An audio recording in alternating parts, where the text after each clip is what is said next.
Okay. Dinkem, Gakunuman. I'd go ma. Now, time for no Tayanuma. I go back on my and see if I name here. You gotta go because Kaibanaka. Okay.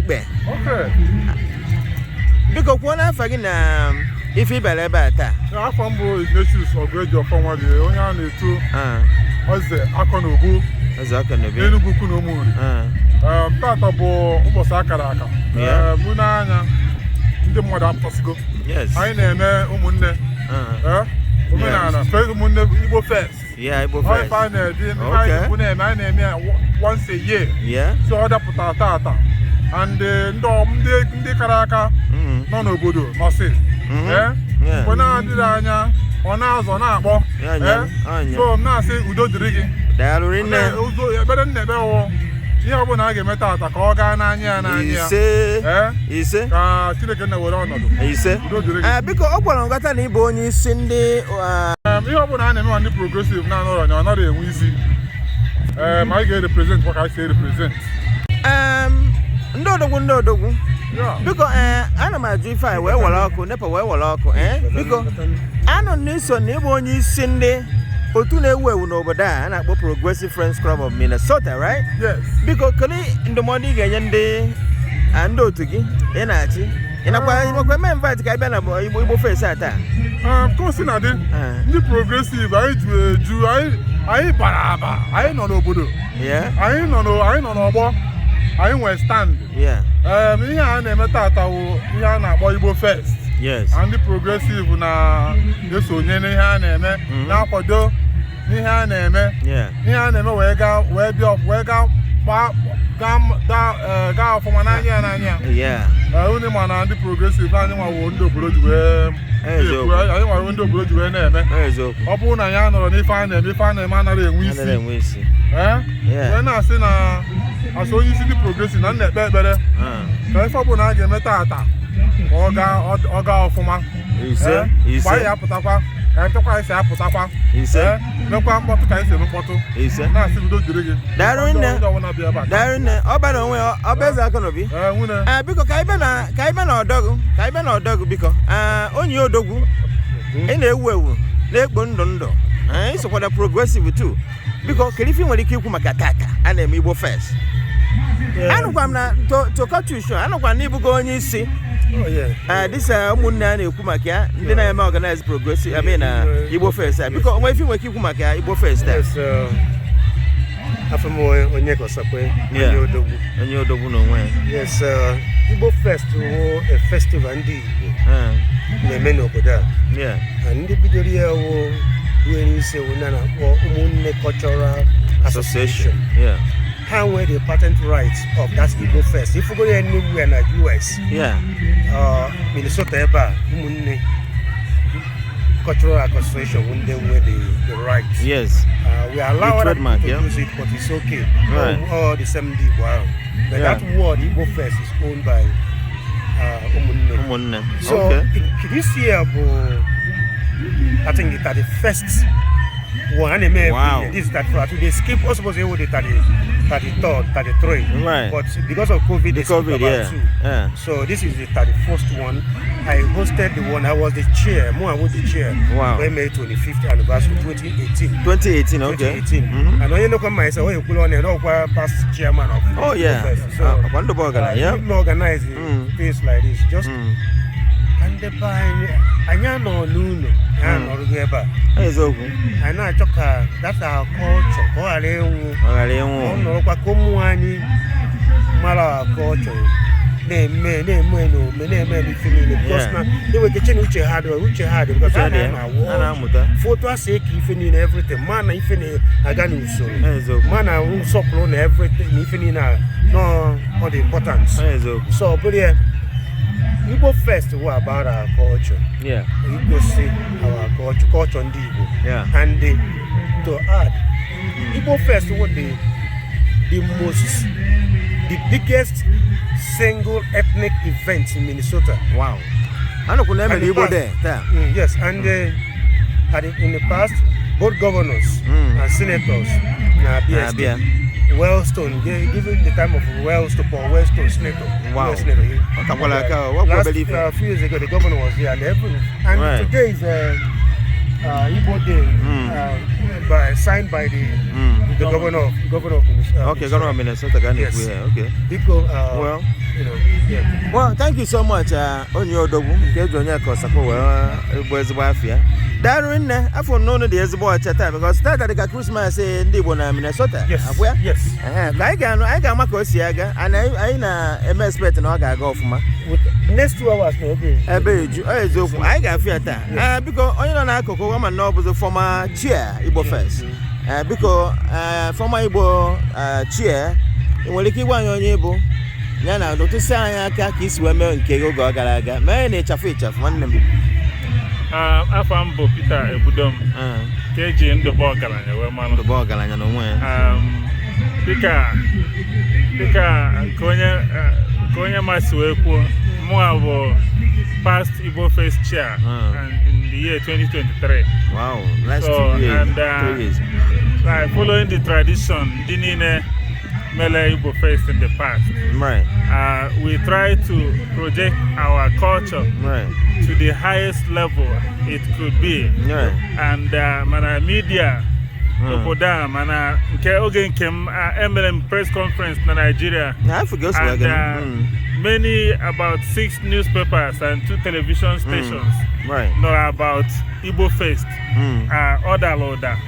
And mo agakwa mekwa another press conference with Abike Dabiri, the onye in charge of Foreign Affairs, right? Yeah, NIDCOM. NIDCOM. Na Abuja Diaspora Commission. So and in that Igbofest, I project culture around the world. They bought on a YouTube. So this year, I just succeed that I want to continue in that roadmap. So I na ekene chukwu that na I will opportunity. Ibunata omena na n'ebe anyị bi. Na ụmụaka anyị mụrụ n'obodo a. Ndị ụmụnwunye anyị na ndị ndị be anyị na ndị na-ahụ ndị be anyị niile na-enweta omenala Igbo life. And we pray na ọ ga-continue na-abawanye. Thank you so much.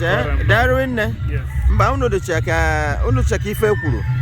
Unu dịcha ezigbo ọgụ. Unu dịkwanụ ka ndị Igbo na-adị. Na ndị Igbo adị agbala ase ebe ọbụla fanọ. Ebe ọbụla fanọ a na-eme ife ụlụ. A na-eme ife ọ na-akpọtụ. So anyị na-ekene unu kunsikwa wee bịa na-akwado. Ndị agha unu fụrụ ebe anụ all men's of calibers. Ịghọtago ọ bụ na nkụ a na-eji eji faji jisie nye ike. Mana abịakwa here anyị nche niile abụrụ ofu. Ịghọtago nwa onye na-ekewala ibi anyị na-ekene unu. Biko ka ịbịakwa n'ọdọ nwere ihe ga-ewish ndị Igbo just a quick one with afa gị. Ịdịbụkwa onye nze. Ahụ m ekpe. Ekpe, okay.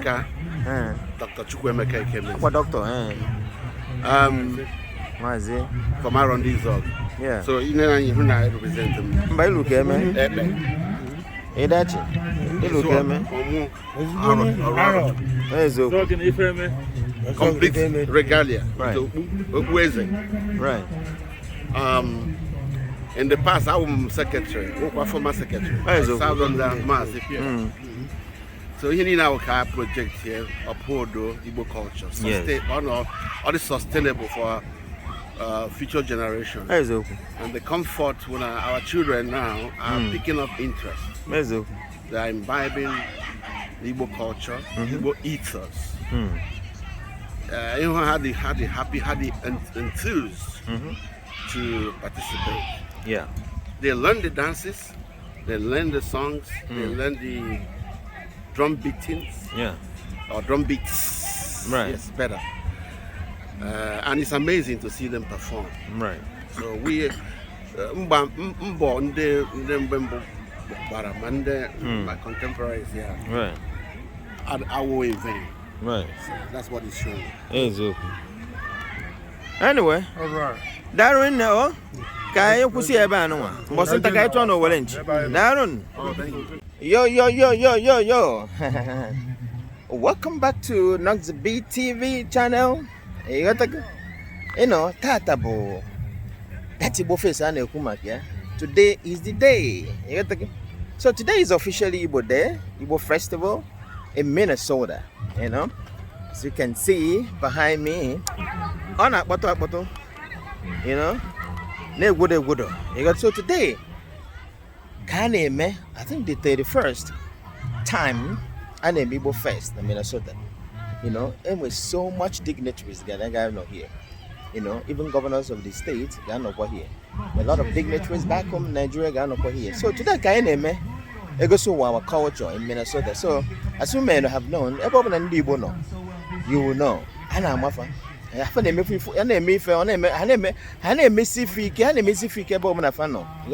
So today, we're showing the cultures and tradition of our land, in the land that we're living in, which is Minnesota. So today, hook there, stay there, stuck there, and watch how everything will go, you know, today, as I will bring it up to you guys. So don't go nowhere, okay? I found CHINONSO EDUPUTA, the NoxyB TV, and MCNOXYB. So stay there, all right, as I bring it up to you guys, to your doorstep, as usual, all right? So continue to share all our posts, all our videos and everything. Continue to tell other people, continue to like it, continue to comment, so that what we're doing will be, you know, beneficial to everybody. So keep finding ways down there, as you always coming back. Thank you for always coming back. So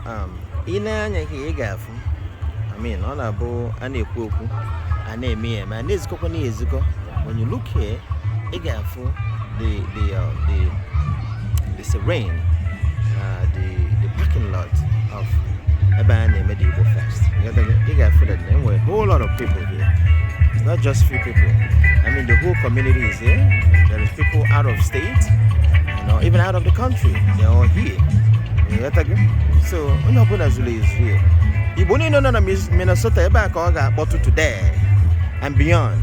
They're not going to Minnesota here. So some of the states from all corners of United States, they're here to enjoy this beautiful culture that we're bringing into you. You know, let's stick there and watch. Hey, Jabolo, how you doing? Hey, this is one of our progressive wives, Jabolo. How are you doing? You look so beautiful today. Hey boy, what's up? Hey, how's it going here? Really going good. Yeah, what you guys doing here? Is that suya? Beef suya, chicken suya. It tastes so good. Oh, really? Yeah. How much is this sold for? $20. $20? Yes. How big is it? Just this? Half a pound. For chicken, 7 piece, jumbo wings. For how much is this? $20. $20 too? Yeah. Oh man, you're doing well here, man. So tell us who you are just in a minute, and maybe your phone number. My name is Tazisong Crafty Suya. We make the best amazing suya in Minnesota. Okay, you own this place, right? Yes, we do. Phone number 612-998-3727. All right, well, give us a call or place your order online. All right, so thank you so much. I know we invited you guys. We're the officials, we're the executive, okay? Thank you guys for being here. So we did 2 suya. All right. So I meet another corner here. How's it going here? Good. Is that Mata here? Yeah, that's Mata, the heart here. What's in the happen? You said Aboki Minnesota. How you doing, Mata? Yeah. Tell us who you be and what you do. The S Super Falcons. Oh, right now, go and watch Super Falcons play. Oh yeah. So as you can see, we play Cameroon tomorrow, guys. Go check it out. All right. So she's a Super Falcon, but she's doing this. Of Nigeria. You know, yeah. Tell us, Martha, come here. Tell us what you do, quick, in a jiffy. Tell us what you do and then your phone number, just in case. This is MMT Suya. MMT I do Suya? Chicken Suya. What? My number is 612-532-0585. Come check it out. The X Falcon. Here live. Super Falcon. Midfielder. All right, midfielder herself. Thank you. Midfielder. Thank you so much. Ex midfielder. And I know I have your one of the members, right? Yeah, that's my big sister though. The big sister? Yeah, Martha is my big sister. Oh, though. she's your big sister. Yes. Wow. Well, yes. What is your name? My name is Crystal. Crystal? Yes. All right, well, good to meet you, Crystal. Yes. As I can see, your suya is looking really sumptuous already. Yes. So thank you so much for being here. All right, so here I meet another cuisine, and let's see how it's going over here. So how you doing? As I can see, it's looking so good already here. So who is the owner of this place? Are you, madam? Glamour. Oh, this is Glamour, right? Yeah. Oh, I know Glamour. How you guys doing? We're doing great. So you guys loving it here? All right, so please tell us your name and your phone number just in case. Oh, my name is Gladys Etta. Gladys Etta. And what's your phone number, your business line? 651-500-7783. All right, thank you so much. Thank you so much. We appreciate you coming here. Mazi. So I'm still at Glamour right here. Hey, how you doing? So you guys, how you guys enjoying this atmosphere? You guys loving it? All right, thank you for coming around. So as you can see, we have a whole lot of all kinds of food in this Igbofest, Minnesota. There's so many people that rented the booths, hired the booths, and they're selling. I mean, they're selling. You know, there's nothing that you cannot find here at this Igbofest. As you can see, people are patronizing them. You know, like I said before, there's nothing that you brought here that you're not gonna sell. Hey, how you doing? Tina. You. Now you be this. Now you be this. Tina the Tina. Tina the Tina. How are you? Say hi. I know you're gonna dance to me, right? She's a big girl now. Hey, no. How are you? Get one. Why are you? You know what's up, man? Good to see you. Tina, come back with settle. Tina, mansion big girl. What you want? All right, so my Tina's, as you can see, what Tina is doing here is very sumptuous food. All right. Okay. All right, Tina. Yes, so. Tell us your name and phone number quickly. Tina Food and Kitchen. My number is 612-271-9337. 612-271-9337. All right, Call me and you get a nice meal for Thank you so much, Tina. I think your food looks good already. I don't have to advertise this more. Thank you. So this is how it goes. It's still on suya parts. As you can see, this handsome boy is doing this suya. I know, my goodness. Hey man, how you doing? Yeah, how are you? I'm all right, man. I see this thing you're cutting is like, it's looking good already here. Looking at it. Good. And I'm sure it tastes good too. All right. Yeah. All right. So quickly tell us your name. Quickly tell us your name and your phone number, quick. Hello. Quickly tell us your name and phone number quickly, okay? Me? Yeah. My name is Mikey. All right. Yeah. And what's your business line? Business line? I have like 10 business. Just pick one. This is Tina Changes. Okay, this is still Tina, right? Yeah. It's still Tina, all right? Yeah. It's okay. Tina has given us the phone number. Well, thank you so much. Hey, how you doing? How you loving it here? I'm doing good. How you loving it here? I'm loving it. You're loving it, right? I'm enjoying it as usual. All right, thank you so much for being here today. All right, so I meet another one here. So what you making? Goat with pepper soup. Pepper soup. Let's see it. And I get it. Oh my goodness, right. It looks so good. So are you is that your own business, right? That's right. So what's your name and phone number? 651-528-1046. My name is Ebel's Kitchen. Ebel's Kitchen. Yes. I mean your food is looking good. Thank you so much, Ebel. 3D Kitchen. 3D Kitchen. That name is unique, yo. Yeah, 3D African Kitchen. That's my name. So what do you make? So I make pepper komo, as you can see. Yeah. Filming. This is sambosa. Man, it's looking good. And this is fried yam. Oh my goodness, we all know that. And this is good. It is good, right? She said it's good. And it's affordable too, right? Yes, it is. All right, so people cannot wait to be here. Yes, it's right. $5 for the puff. All right, catch you. Well, thank you. Thank you all for being here. Osofe na nibo. Osofe kene kwenge. Kene ife na emeli ife. Ine gote ntanta. Yeah, chiffon. Chiffon. Oh, chiffon. It's what chiffon. Oh, yeah. The other one now. How she? How she? What a point. Hello, sir. All right, so how are you guys doing here? We're doing good. So what are you making here? So we have white rice and ayamase sauce. Okay. Turkey, pepper soup. Okay, you do pepper soup too? Yeah, we did Marmite too? We have dodo and we have dodo and we have Dodo. Yeah, we have a wagon. Ewa, that sounds like a Yoruba thing, right? Yes, Ewa. You have amala too here? No amala. Why? It's mixed. We don't do Yoruba. We accommodate all the culture. Igbo, Yoruba. I know. Hausa. But there should have been amala here. It's part of it. Amala. Do you like eating amala? Some people like amala as well. All right. So tell us your name and your business line. Okay, this is my business line. Let me just show you. You can mention. Oh, I'm sorry. You can mention that. All right. Is your phone number there? Yes, our phone number is there. Okay, got it. All right. Thank you so much. So we're still going. As you can see, there's a lot of people that hired, rented. How you doing, lady? Hi, little girl. Princess, how you doing? You're gonna be on my TV, huh? So how you guys doing here? We're good. So what you guys making here?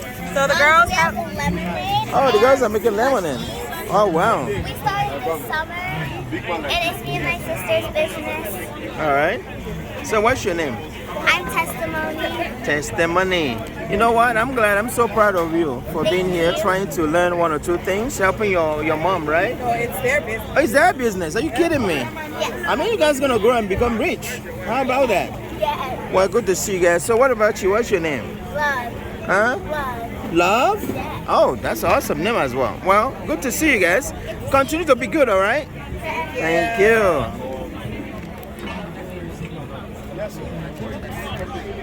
As you can see, people are still doing their businesses. You know, there's a whole lot this year. That's it. There's a whole lot this year. Can you take this thing from the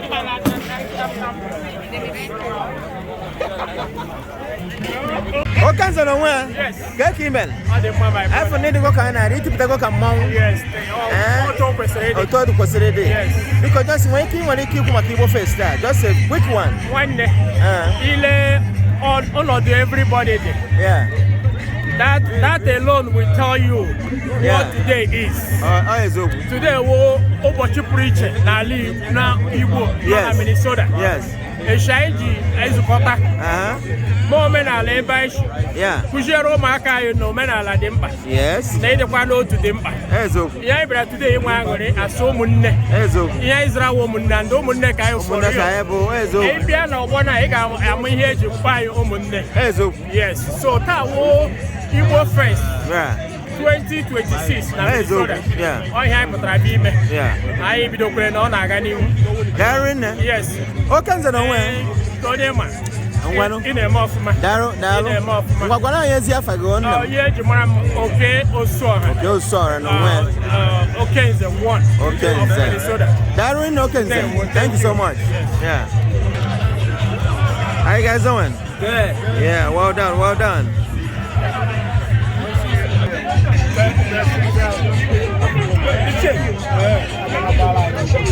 Ikaje jamba. Ikaje jamba. Darren. Yeah.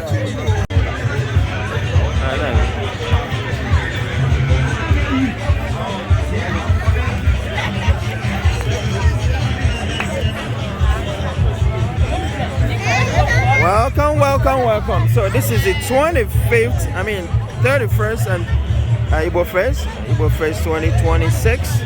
As you can see, our beautiful wives. Now let's now meet here. You got to go other photo? No, my dear. Only no is about my here. Can't get in yeah. What are here? I'm an really expensive one.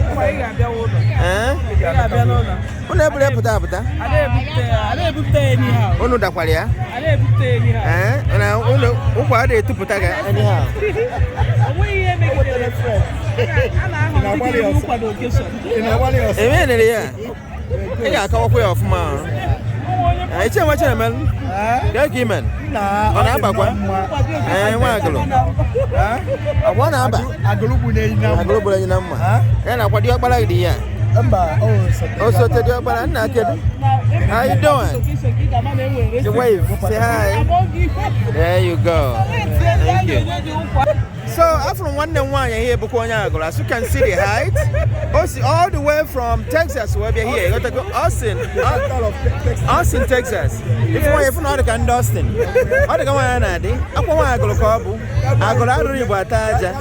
go good to see you. Can you make it where this Igbofest Really? Okay. Emeka and Nwunye, we are family friends. Oh, okay. So Princess. If I'm so I decided to prepare for vacation. Then vacation. We planned it. Oh, well, Igbofest. So I kwado. Darren, the Kandaglo Nadi. Capones by fine. Amaka. It's a good fandago. Yeah. If I need an alondago. Of course. Can I thank you? Proud Agolo. Yeah. Agolo girl. Thank you so much for coming. You're welcome. Can anybody go? Thank you. Thank you, Amaka. All right, you guys are welcome. Welcome. Daddy, you're welcome. You guys are looking good. What's up, yeah? You cannot type it.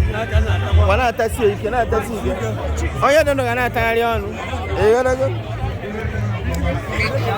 So we're still at the Igbofest. Hello, babies. How you girls doing? Good. I gotta use 2 hands. There we go. So look at the most beautiful ladies we have in town. Most beautiful ever. The Waziers and Okoria. Yes. As you can see, they're dancers. So we guys gonna watch them when they start dancing. Ogene Collective. Yes, that's our name. Ogene. There you go. Thank you. Good to see you. Hey, beautiful. Look at you. So beautiful. How you doing? I'm good to see you. Have you guys danced yet? No. Okay, so I'm gonna cover you guys. All right. Thanks for seeing you. All right. Thanks for coming. So as you can see, they're dancers. And they're gonna be dancing very soon. When I'm where? Yeah, man. So when I'm where? The Able Secretary Anambra. I'm Able Secretary Anambra. Yes, sir. Nah, because one organ got him, but now I'm gonna hide together. I see no organ enough. Okay, man. Okay, the current Anambra Secretary, the General Secretary. Because when you I want Anambra to perform today. When you get this Igbofest 2026. I am yes. Anyada wala. Ezo. Mwanyi kweduka. Ezo. Mwanyi duwa wasem. Ezo. Mwanyi meleta no zofri. Oh, thank God. So I'm excited. I can't wait to watch my people perform. Abi. Yes. Muna ke kwana fago. Afam Dr. John. Dr. John Wabu. Yes. Omemboji. Only here. Darren. Thank you so much. Return your rightful seat over there, please. At this canopy, please. Present the collective.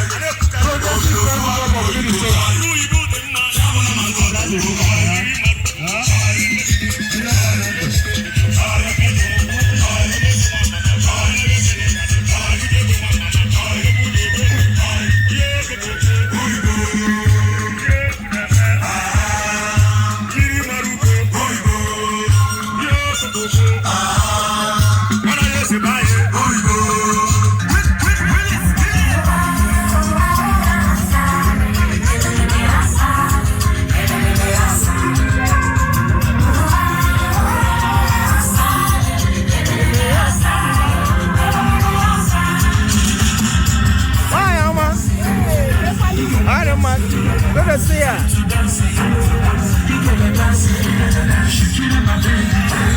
Oh, mama.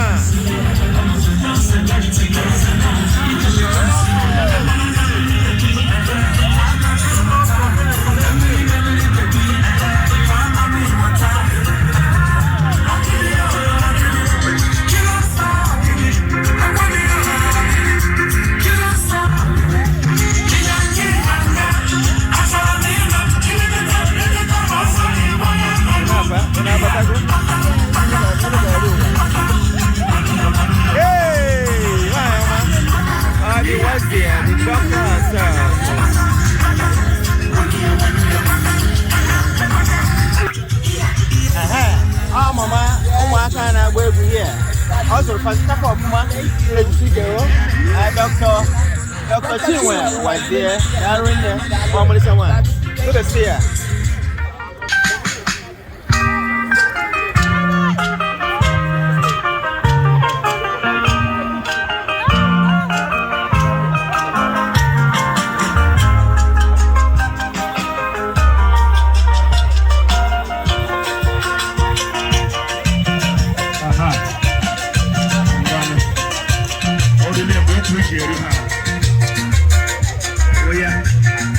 The competition has started. Hey, no, Marco. Yeah, good one. Yeah.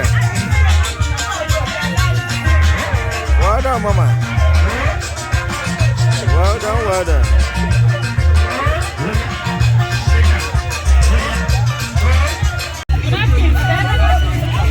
So this is the way, away from the Igbofest. This is a celebration, a graduation celebration inside Igbofest.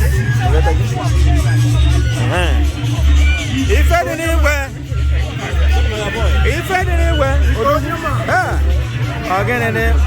I said nowhere. But this summer, one day would you hear? I'll get enough, yeah. Una try one day. Uno na so soon. Onye request ya. Ona makomo na bian. Christmas. Darun. So then we need so so future. Chuba. Chuba no we. So no be na so soon ndi enugu.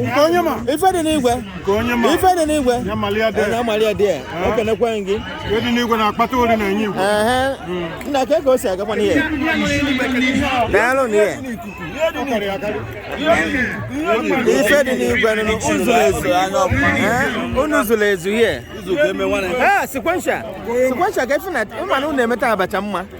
Ke fina no na abacha ro here. Akwadia? Abi? Mba ganga na kumwa na odo mwa. Akwande no no ebe a. O gene na fio. Content creative. When if an man. Abela na ma abiala. And go nowhere.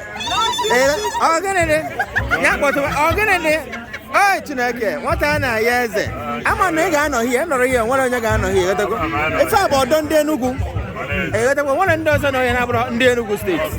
Then when I may see if I'm a dog can now for you. I don't want that canker. Or you never get old. Or time for a cogadi every year younger. I don't work in a way. Eh? Onion. Opa the where? Opa na better the way. Was come up at an opa. Everybody.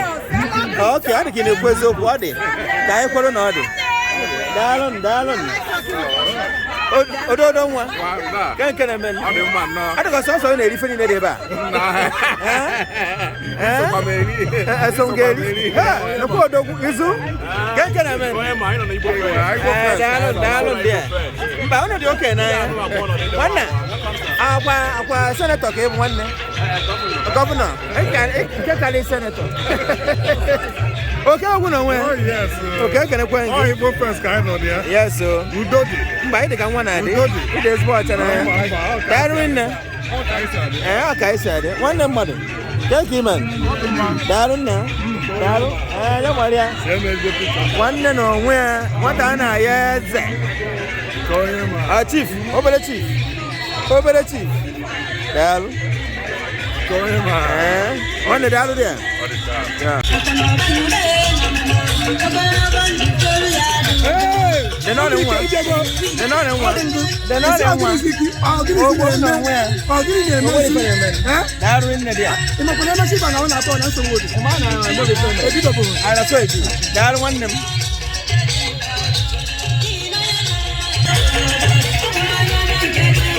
Yeah, them man. It's very, very good. I am here with DJ. If I don't see you, I don't believe in the high sea. I don't solo. I don't solo. I can't find it. Well done. My elbows, assistant social secretary, Anambra. For the parents of teacher, if I don't see you, Anambra now, baby. Anambra girls doing their dance. Anambra youth, no, at the best, I follow again.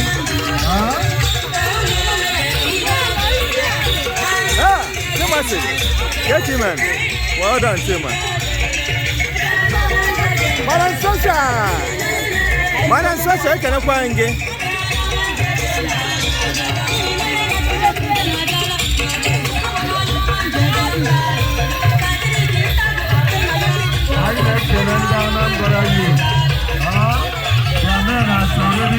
Yeah, you can see the president of Anambra.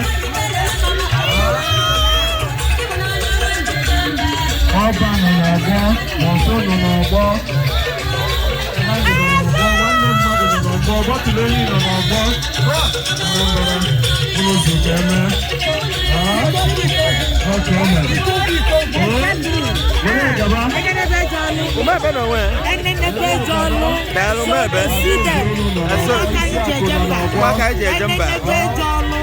Wasu mwasai. Oh yes. I am about the president.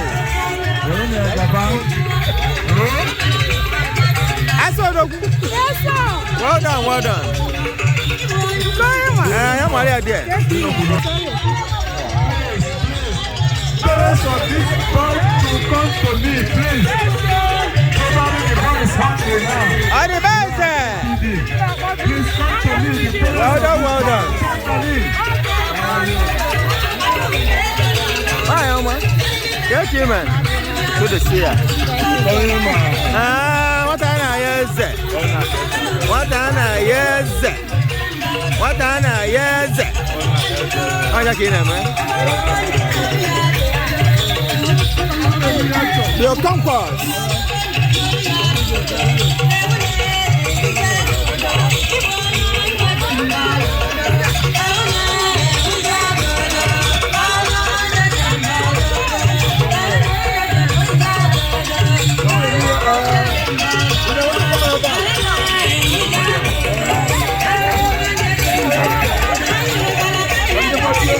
What's up, man? Animo. Down there.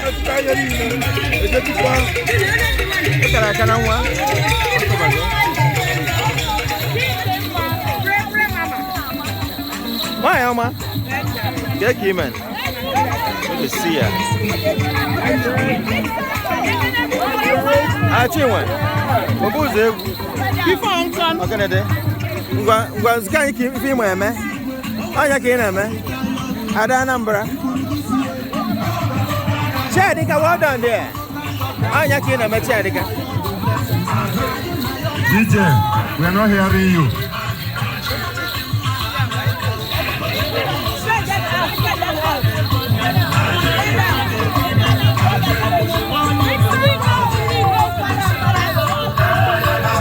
Anambra youth. What? The burger line. Dr. U.C.A.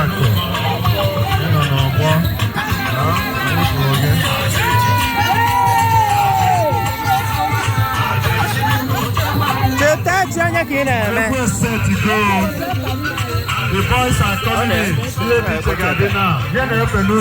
boys are coming in. When there is a these are the people who want to dance, right? We have an Anambra girl doing their dance.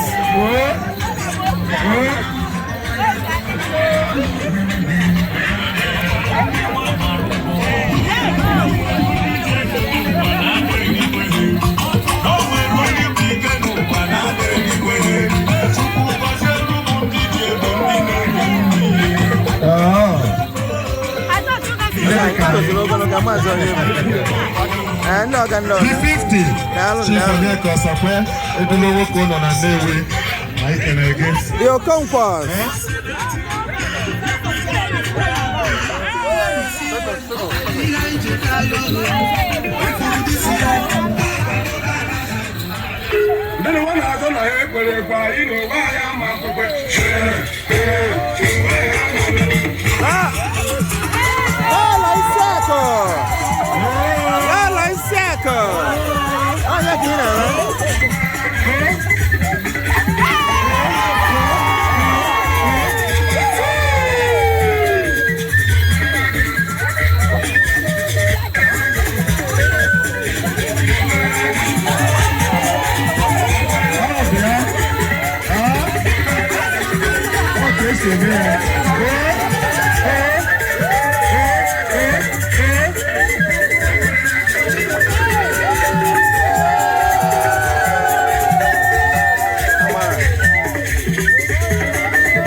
Anambra youth giving the state after doing us proud.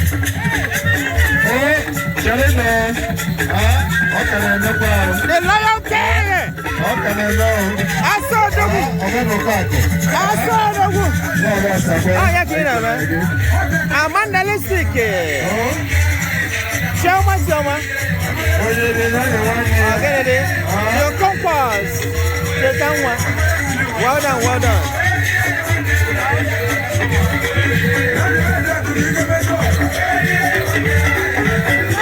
The Lion King. I'm waiting for that man. The Lion King, you know where? The Lion King, you know where? I talk with Ghana, man. Well done.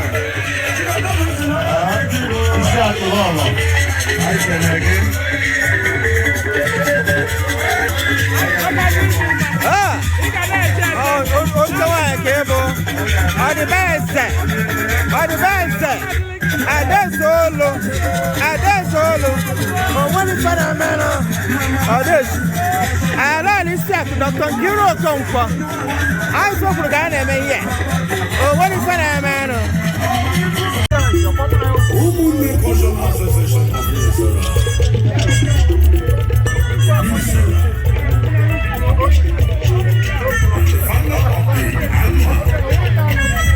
Auntie Flora, that's even you know my son. Flora, one thing my idea.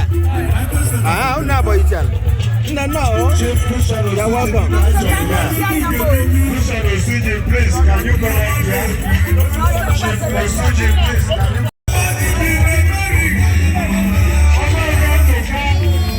Yes, you're right. Well done. I'm not going to make him a doctor. And Papa and Mama. Get to know. Nana. You know, come, my dear. That's why I be. I'm my dear. Darling.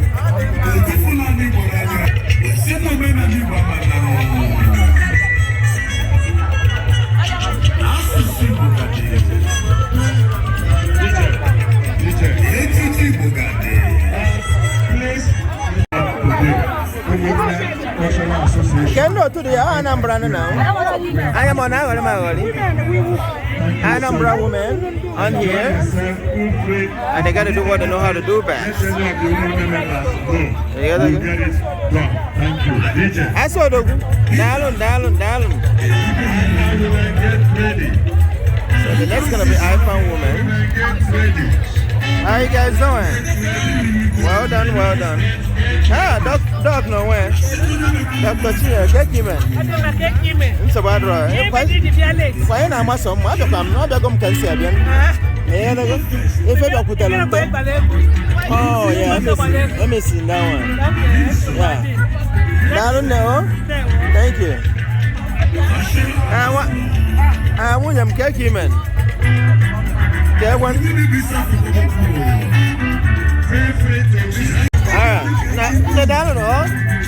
You're highly welcome. Thank you. Thank you for being here today. Igbofest 2026. Yes. We're having a blast. Abby? It's always a wonderful time to be here. Yeah. So what society do you belong to? Igbo Women League of Minnesota. Yes. And what's your name? Elizabeth. Elizabeth, oh yeah? Elizabeth Echefu. Yeah. Well, thank you for being here. Yeah, no, Rinne. Oh, dig it Yeah, that's my brother. Oh, your brother. Yeah. No, get one. Thank you, man. Musa Kamara. Musa Kamara. Guinea Bissau. Oh, yeah. Oh, Guinea Bissau. Some of them dance, right? Yeah. So good to see you. Thank you for being here. Hope the food are yummy, huh? Thank you so much. Papa and the Papa. Papa, how you doing? Well done. Madam Chicos, thank you for being here. Hey, I'm real. Thank you for coming. I'm real. Yeah, you're beautiful kiddos. Thank you for being here.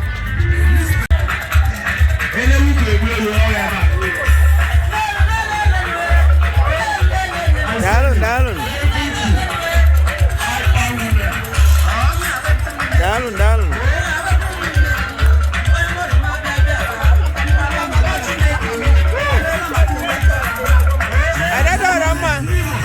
Ada keki man.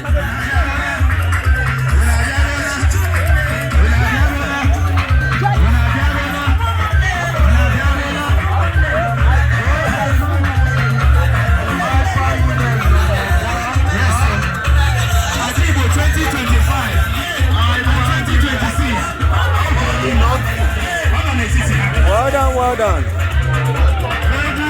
Ujoma. Thank you, man. And I'm someone. Hey, how come it's in someone can have paper? Why am I on my? Thank you, man. And I shine. Darling. CHINONSO. How are you? Okay. How you doing? Who is that? Oh my goodness. How are you? I can't recognize you no more. You're going too fast. Huh? You're welcome. Thank you, man. You're welcome. How you guys doing? Well done.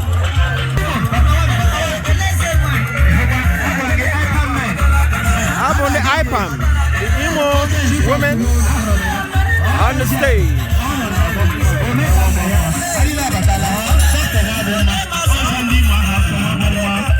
Dr. Ugo, anya kina man. Anya kina man, Dr. Ugo. Okay, then. Akajako. Well done there. Achiwo was here. Darwin, thank you. Anya kina man. Akuluona. Anya kina man.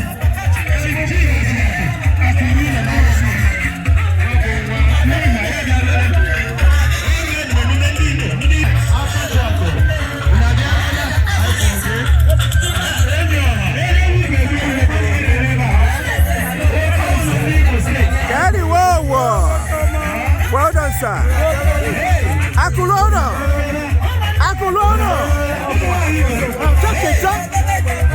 Chuck it. Well done there. Well done, Chuck it. Go down where? Barista Elvis. Well done there. Thank you, my brother. Thank you, my brother.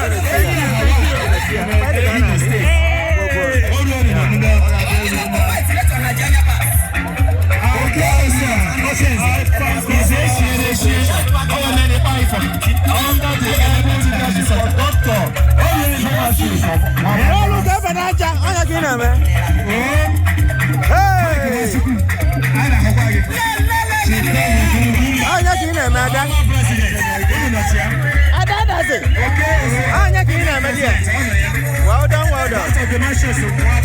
Current president, Chief Charles Owasie, Oklahoma.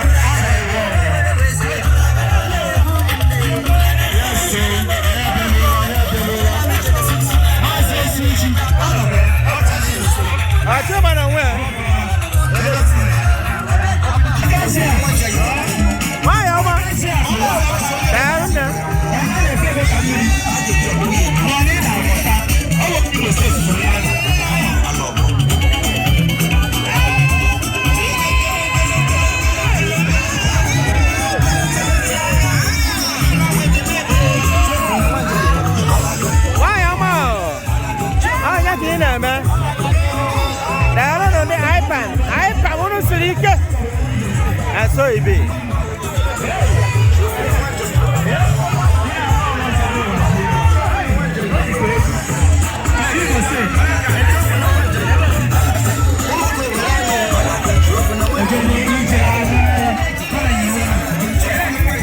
Why, Alma?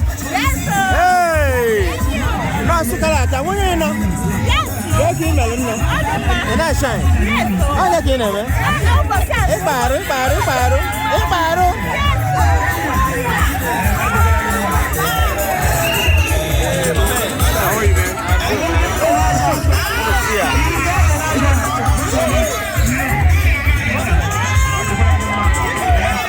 Oh, don't want to win. Get even. They're in there. I can't find it. Can I make a delay? Now, I am.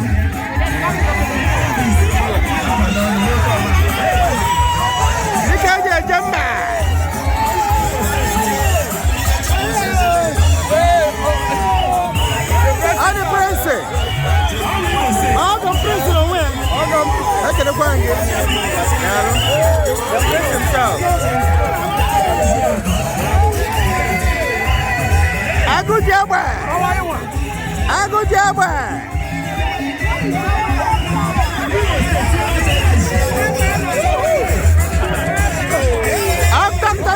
Doctor, you're doing it where? I can find you, doctor. Okay.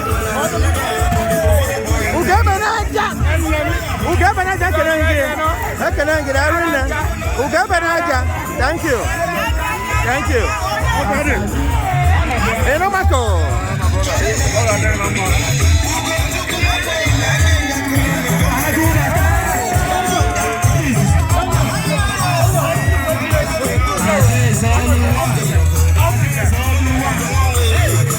To be carried away.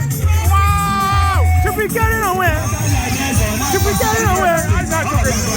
I did. I cannot find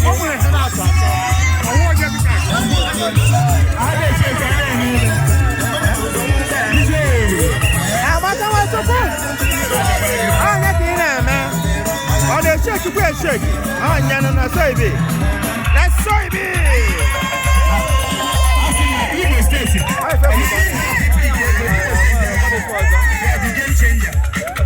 Akajako. Anyama there. Akajako no where. Ekara no where. Ekara mado. Ah, Dr. Felicia. Ah, Dr. Felicia. NKEONYEMA. Let's soybean.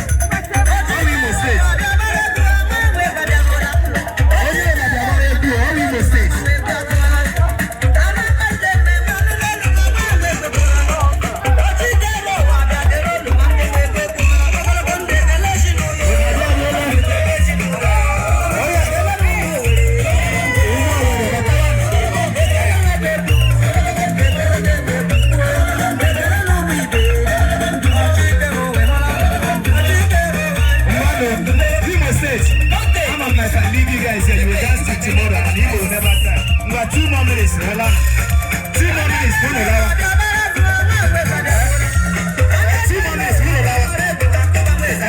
He will never die. That's what I'm talking. All Igbo States. Everyone go to Igbo States.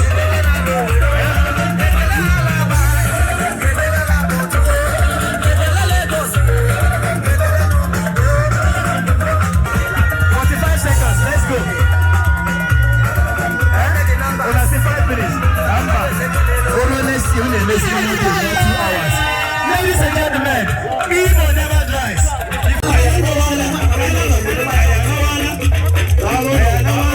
Igbo State. How about Igbo 2025, 2026 by default. In fact, 2027.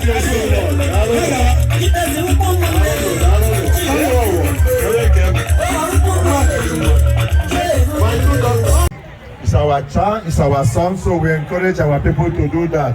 This is the book he wrote. All the guitars is not good and other stories. So feel free to see him. Thank you so much. Can you raise your hands so somebody they will know? All right, please.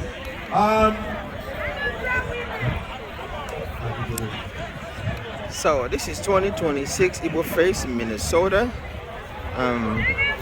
One ending name here better than these. So Minnesota first. DJ, get ready for Anambra women. Follow.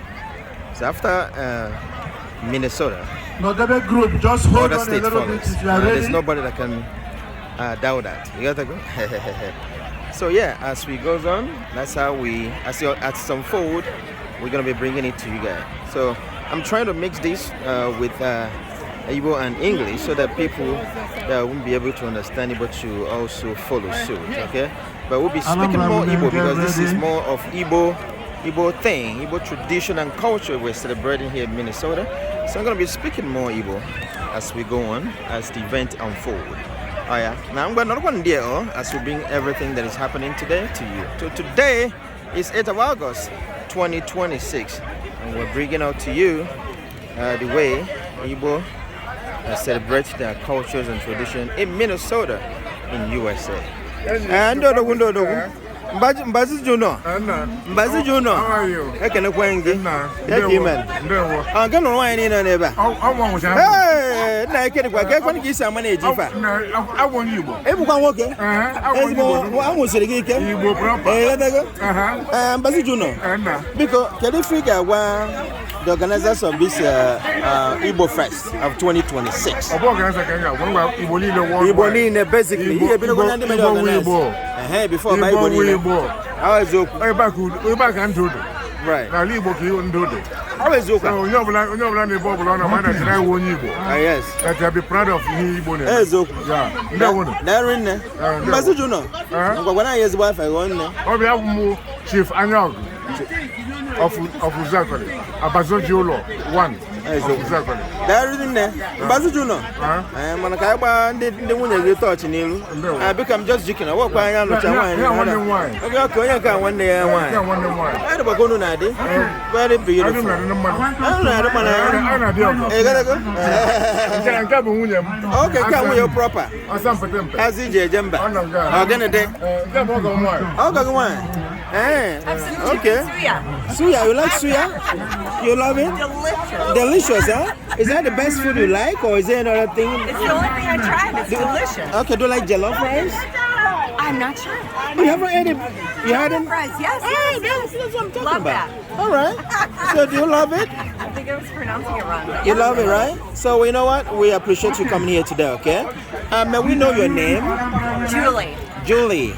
All right. So Julie, good to have you today, okay? Thank you so much for coming. Hey, ladies. How y'all doing? You guys having fun so far? All right. So what's your name? I'm Alexis. Alexis? So is it the first time of coming to the Igbofest? So how do you think about it? Really nice. You like it? Yeah. Do you think you're going to come next time? For sure. Yeah, you're going to come, right? Yeah. Well, thank you so much for coming, Alexis. And these are your friends, right? I know them. I know the faces. They're Igbos, right? Yeah, they're Igbos, so they're part of us. Well, thank you guys for inviting your friends. Keep inviting other people to be coming, all right? Thank you, girls. Akumata na wunye? Yes, man. But I don't know. Thank you for coming, Akumata. And you and your beautiful wife. Good to see you guys. Yeah. So this is Anambra Women Association of Minnesota. Anambra Women. The Anam Women. I don't know, boy, far.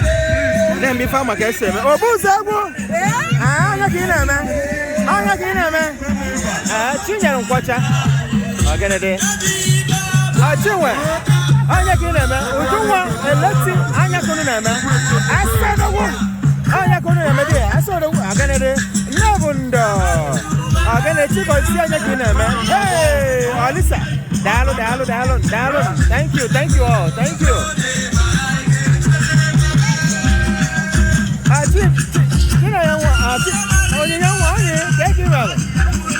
Dr. Anna Kuba, the doctor. Wait for a man. Nakotoba. No, that in there. Or the best. I'm not in there, man. Okay, one Anambra. Hey, I'm one and one at the far. I'm gonna do. Someone away. That in there. Mr. Okafor, thank you. I'm gonna do. Minister Reference, Dr. Kiru, Okonkwo. Oh, you can man. No, Maka. Thank you. Dr. Zolo. Oh, you can man. Odobuaya. Darren. Hey.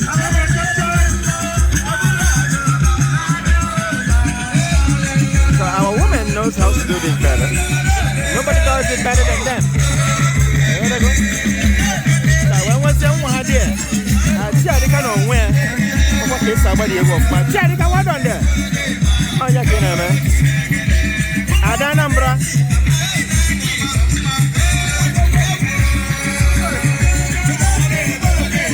Adanambra Charlie can. Well done. Hey, well done.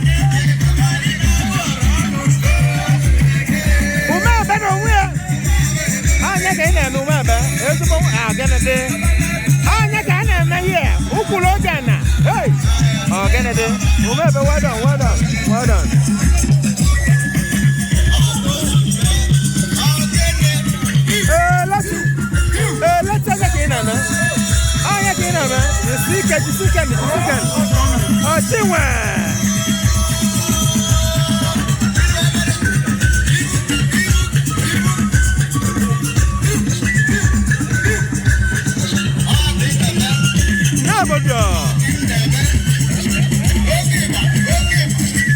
Oh, let's see.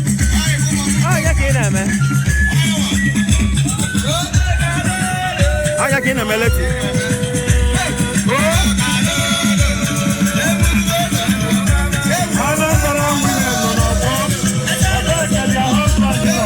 Oh, yeah, man.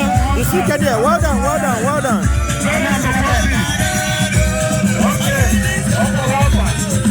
Yes, sir.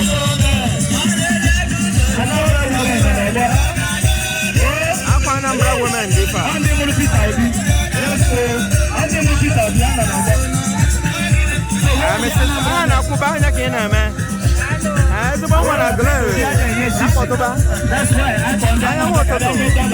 Well done. On the best side. I'm the one in the money. Well done there. And that's all. That's a banner. You look at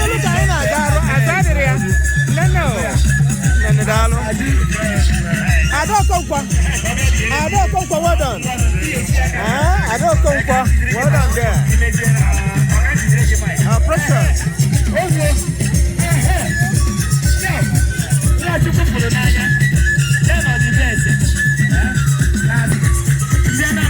So, I'm a favor. Don't wait for no way fast.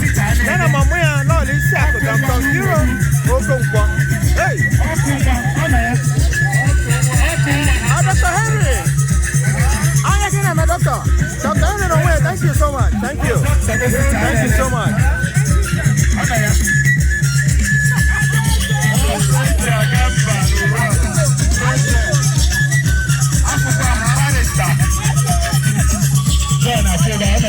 Well done there. I don't come one.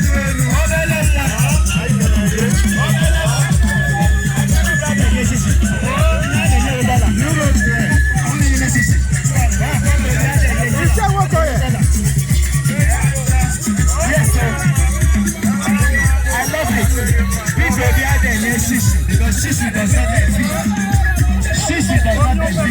Even again. Also the tobacco. Anya kina media.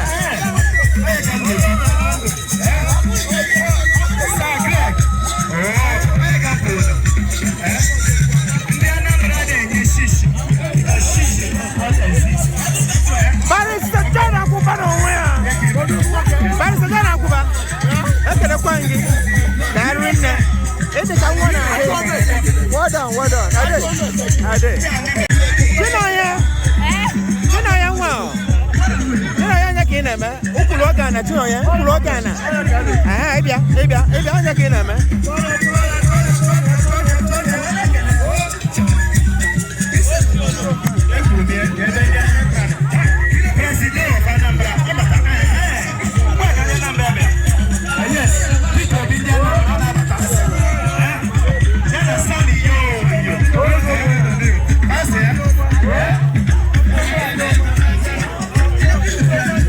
Dr. Samuel, no.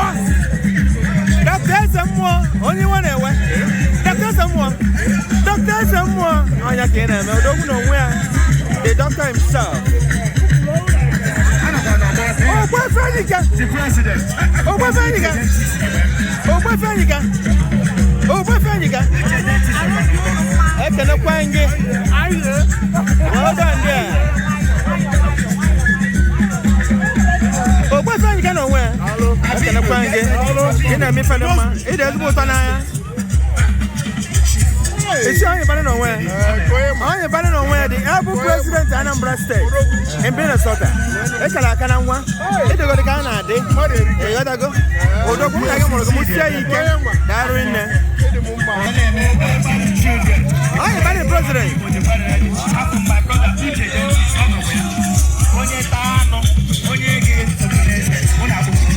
Madam Prestige.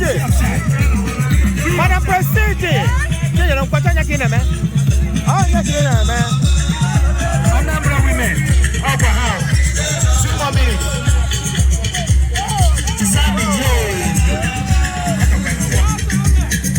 You're the president. President Zimo. The Anambra.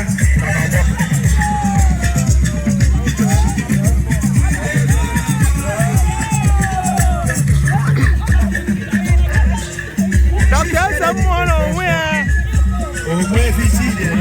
The able doctor, the dentist himself.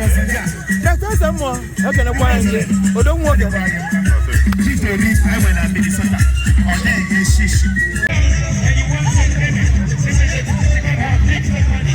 I thought we're going to here. Igbofest 2026 in Minnesota. I want to be in Minnesota. So we'll keep bringing it up to you. Step back there. As to watch this and see how it's unfolding. Not on there, don't go nowhere. You gotta go. You gotta go.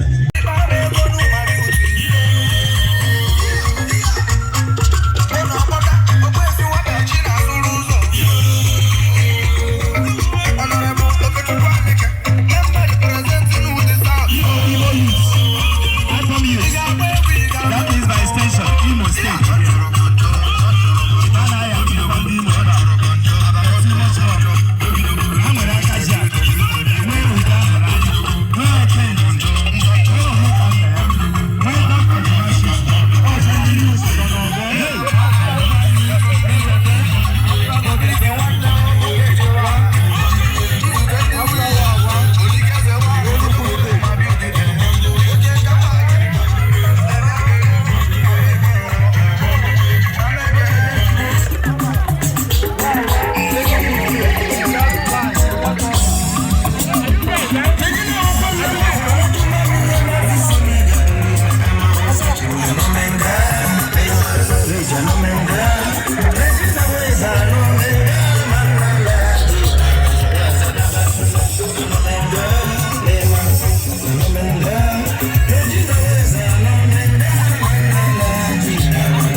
Well done.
I'll give you plate.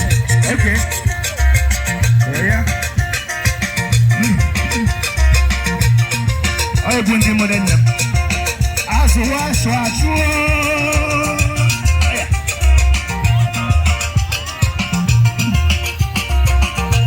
done a yes or not consider?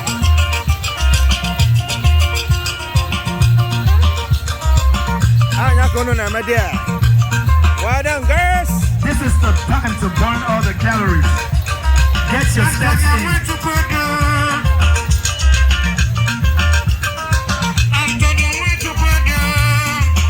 Well done, well done, well done. Oh, weapon on where?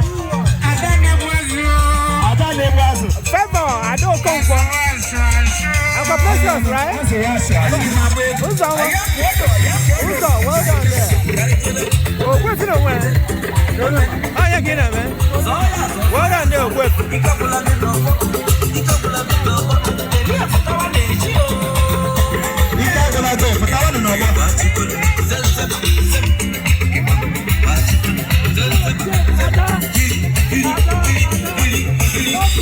Today, our doctor, yeah, they got on where?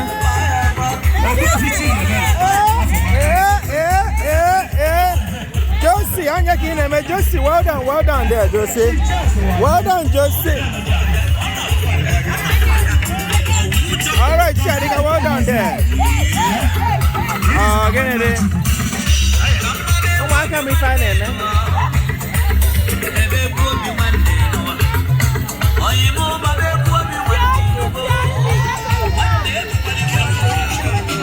Not a bad group international.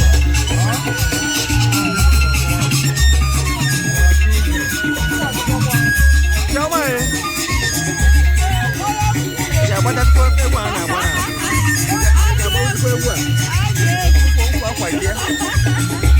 Josie, well done there, Josie. Jadika, well done there. I don't come for no soutien. You're comfort. You don't want to know how to do that. Who's the well done there?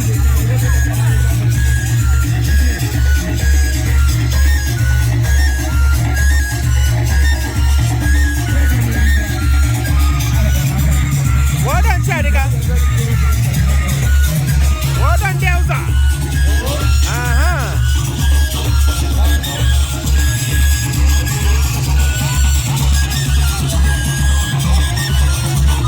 Well done, Favor. I don't come for. You come for.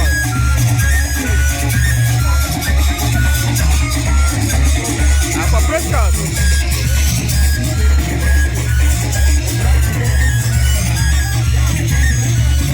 Well done down there. Ah, yeah, kina man.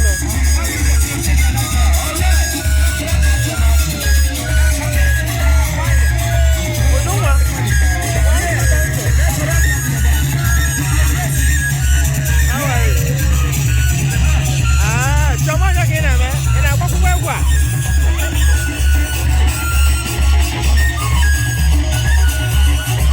Hey, Kerry. Chief. Well done, Josie.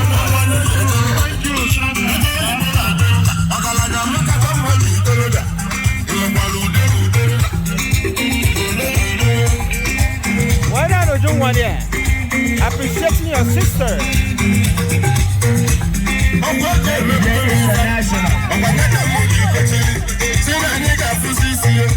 Well done, Chadika.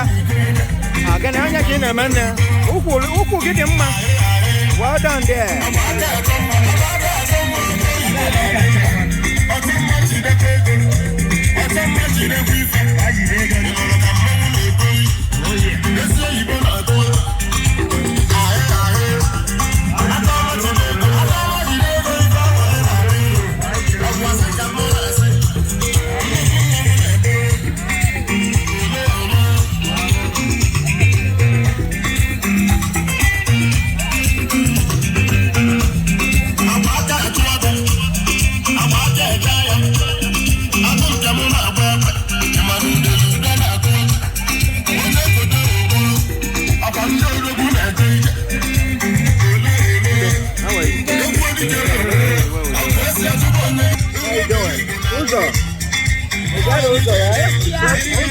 at it today.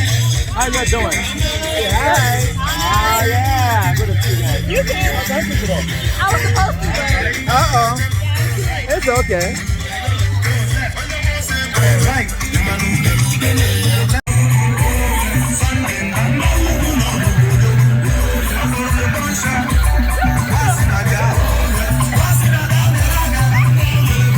Hold on, girls.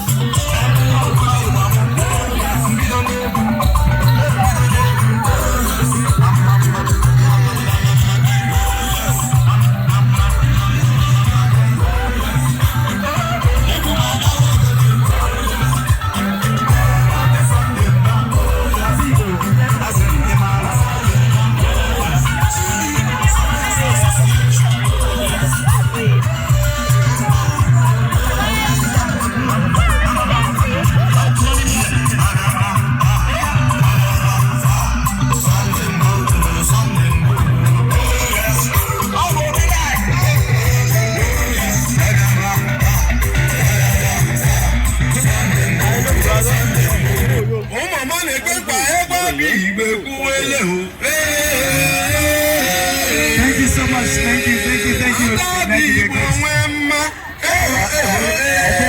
do have a car key. If you're missing a car key, I've got a car key. This is your car key. So this is Progressive Friends Club of Minnesota. Our possession. This is our own.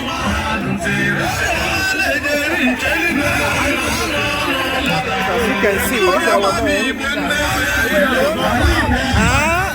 We're going to know nowhere. We're going to know.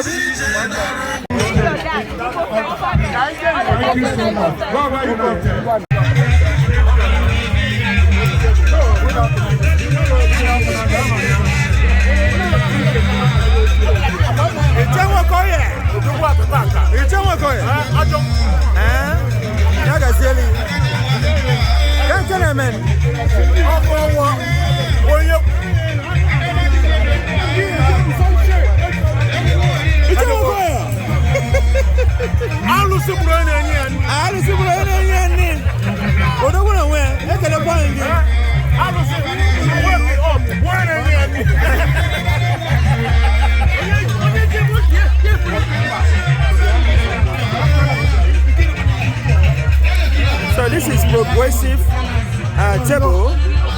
As you can see, they can Progressive. As you can see, boy, watching any kind of here. And I never go see it. Also, many name on here. And I go, Nandia, you need progressive of Weber. What did I have? Also, I'm progressive, but I'm not talking about that. And I get take it. You gotta go. About Buchanan and the make a name. That are in there. And when was that? The every president here, progressive. How about that? Can be no way. I'm asking if I could be. I was in the VP in Okanako. It's so much in the melon. The donor himself. Nah, if I want which again as a what? Oh, the man know which again as that. Which again? Again, when was that? The able Anambra president. Well, one also want a progressive. Mother on your balloon where? It's on your balloon. I can find it. Which is the Jesus. It's a cable. And when was the other can? No one I could go. Oh, you're Manando. What are you well for? Oh, you're Manando. It's a Mokoya. I can find it. And when was that? And the one I said about, I'll find it at the Barabalo. You gotta go. I don't know what idea. I don't know everybody. Progressive. Progressive. Yagazien. I'm Maria there. I'm Maria there. Thank you so much. You are not depressed. You are not depressed. But I check my name off. Of course. I thank God. Local cable. Most women anymore. I can acquaint you. I can actually progressive. So, Cabon Kanye. I can make time over. progressive. And they progress. Down, everybody.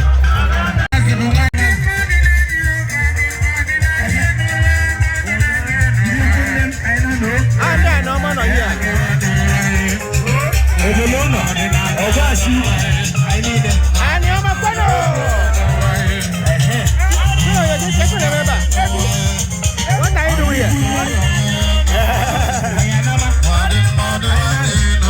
And you're my friend.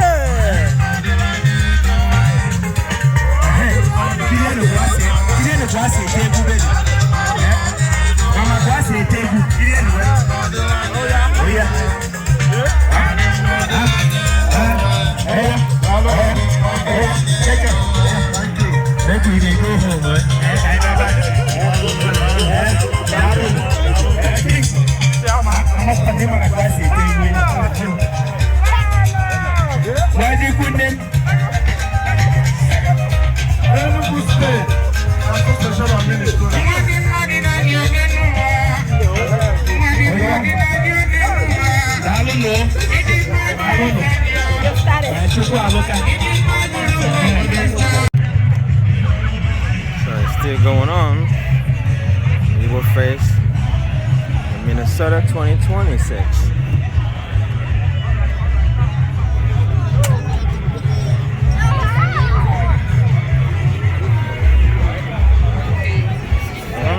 Legend.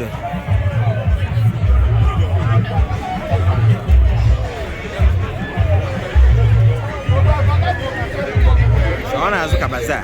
Yaza ko? Ni bwa de me sifike. Nwunye m. Ke man. Mana aga kwa? Ona aga. Sike o. Akwa nwunye m dị here all the way from Agolo. Daru nne. Good to see ya. Hey, how you guys doing? We're good. You guys having fun yet? Yeah. You guys having fun? You liking it? So I know you guys. You guys, is it your first time coming to Igbofest? No, it's my second time. Second time. And how you liking it? It's Loving good. it more and more, right? Yeah. You sure you're gonna come next year? For sure, I'll try. Are you inviting your friends? As many as I can. As many. I like that. So what's your name? My name is Mia. Miriam? Mia. Mia? Yeah. So where are you from? I'm from Bayelsa. Bayelsa? Wow. Well, good to see you. And what about your friend? How are you doing? Hello. Are you also from Bayelsa? No, I'm from Imo State. Imo State. One Igbo. Bayelsa is somehow Igbo too. Are you Igbo speaking? Ijo. Do you understand Igbo? No, I don't. A little bit? Not really. So, from Imo State, what's your name? Kelechi. Kelechi. Do you understand Igbo? Yes. Good. So you were not born here, right? No. So is it your first time coming to the Igbofest or first time? Oh wow, you liking it? Gonna invite your friends? I'm glad to hear that. So thank you guys for coming. So I'm one of the executives, okay? Oh, nice. So good to have you guys, and keep inviting your friends. All right, so we can showcase our cultures. All right, thank you.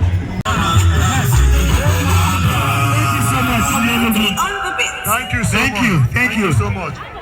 Please, I'm making this announcement for the last time. If you have Range Rover with the plate number A Godwin, go and remove your Range Rover. You are blocking an emergency exit. Please take off your Range Rover.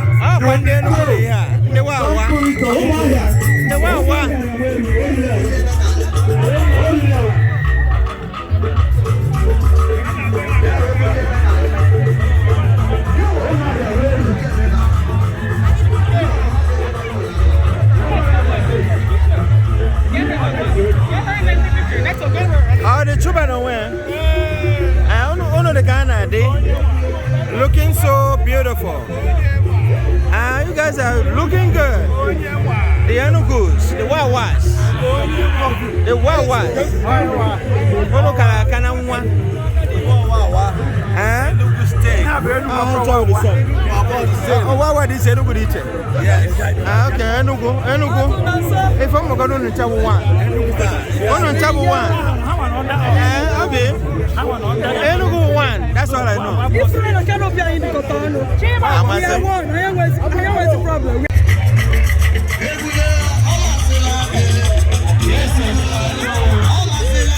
How you doing? Good to see you guys.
Sister, thank you, man.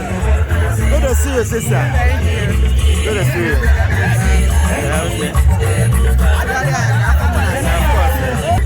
I want to send you money. I want to see how someone else.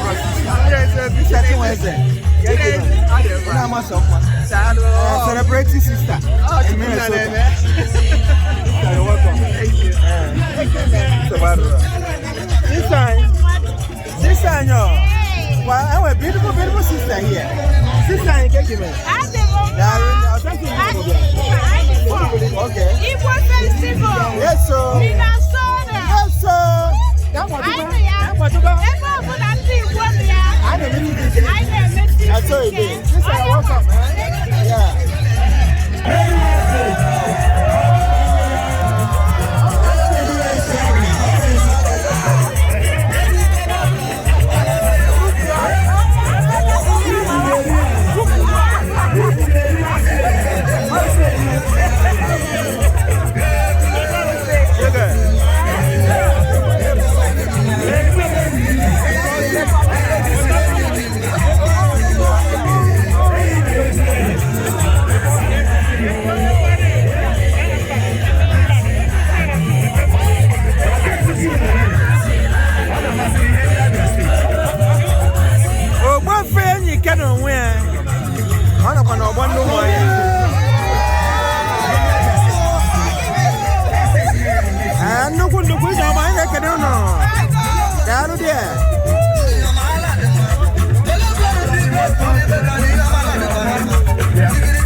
Wow.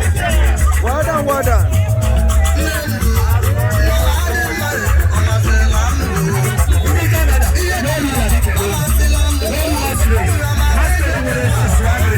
I'm so just on where. Yes, even well done, well done. Dr. Felicia. Dr. Felicia. Well done.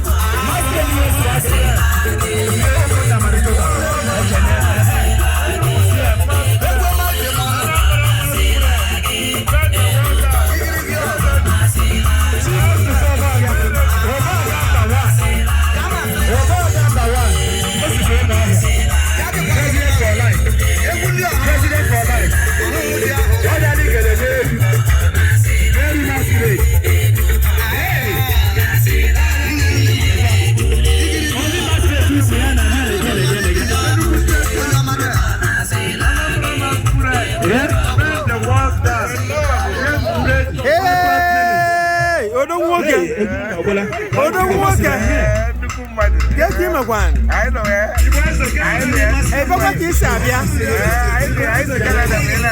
Hey, Papa Kisabia. Get him alone. My brother. Yes. Well, why are you putting this area? You think I want Minnesota. Okay.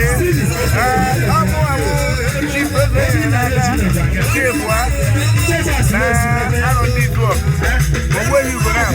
What's you going to happen? I see Canada, Manitoba, area. Yeah.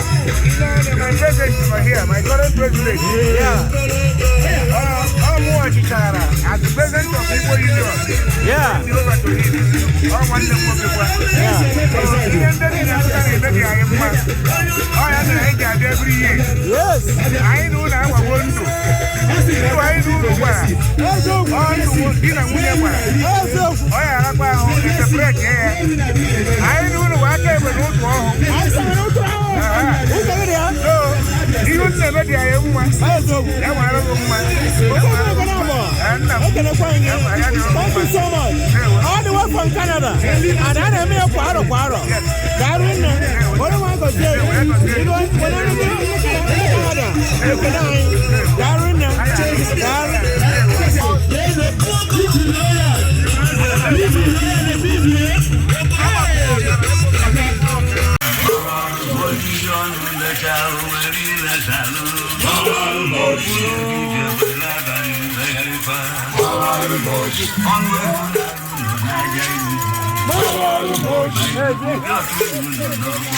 This is Igbofest masquerade. Arriba when one Igbofest. I'm from Igbofest Costa. Igbofest.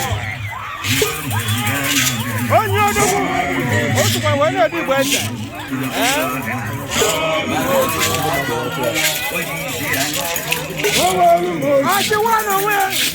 I want to win. Look at it. Oh, no. How did you mean? What's when he was there? And he wasn't on over here.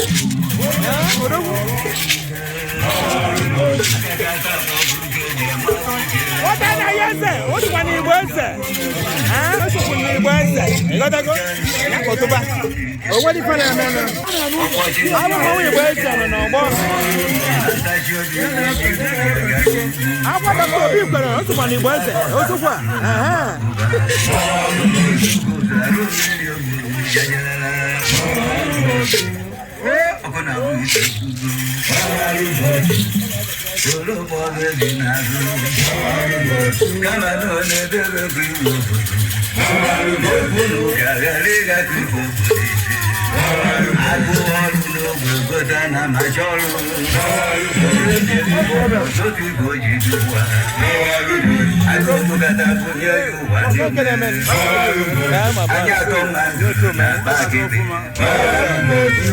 Oh, yeah, my brother. Thank you so much. Yeah, man. Yeah, man. You're on the channel, man. Oh, yeah. Yeah. Yeah. That's good, yeah. Happy Igbofest. Oh, yeah.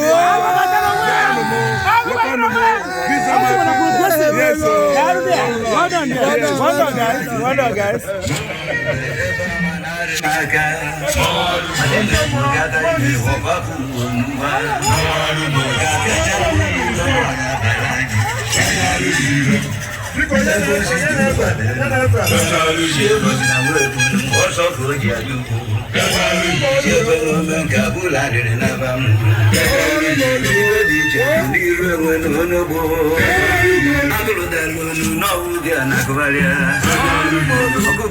Oh my goodness. I love the Igbo person.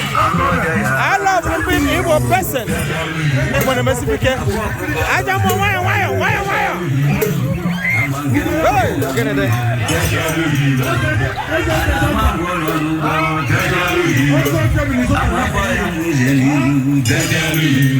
Oh, Dr. Henry. Well done, sir. Down there. Well done. Thank you, man. Well done there. Oh, that's it. Well done. Oh, that's it. Down there. Well done. Well done.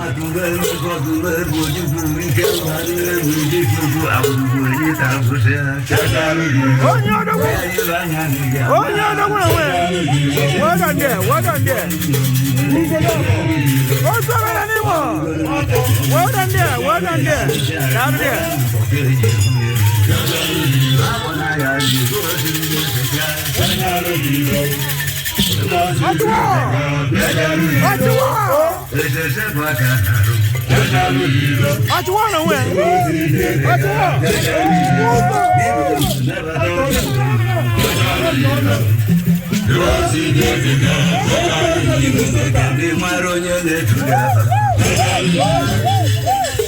Oh, what's you gonna have? All the way from Canada.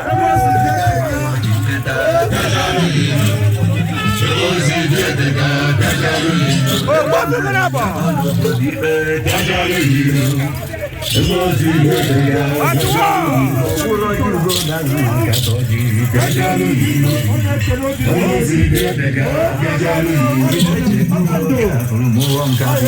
Every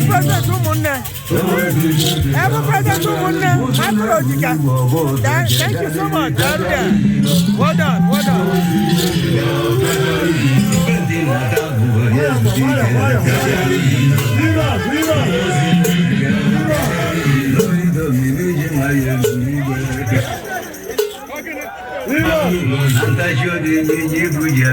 I don't want. This is in Arizona.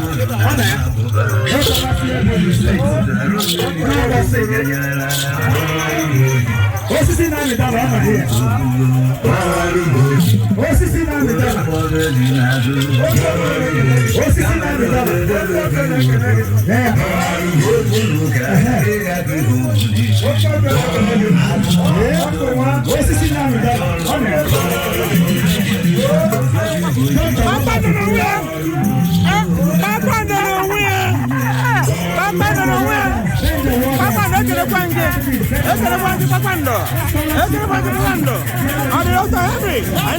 Thank you so much.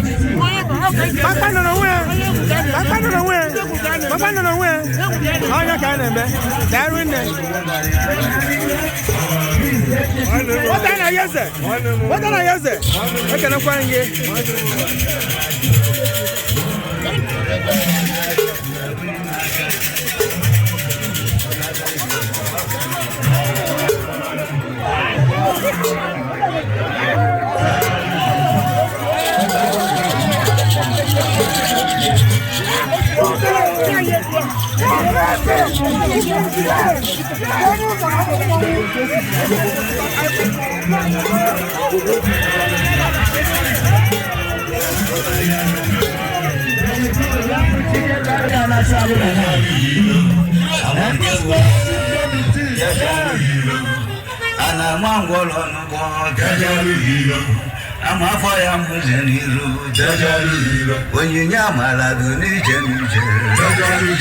Yeah, one when you go together. When a man walk a do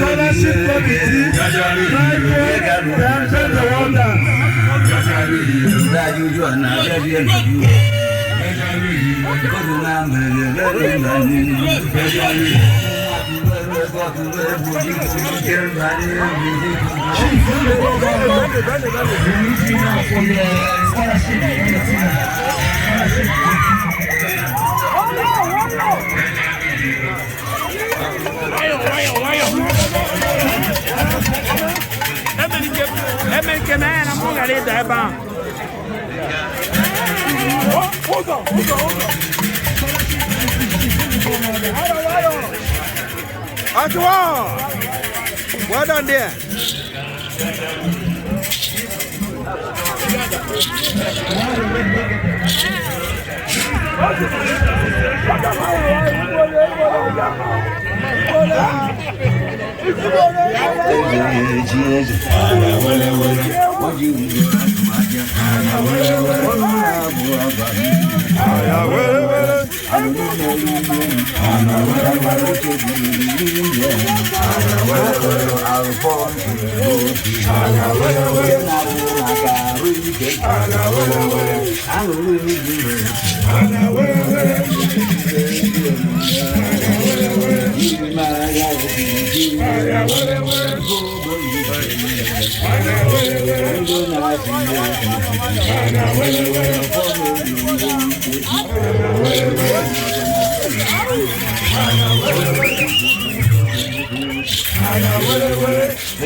The princess.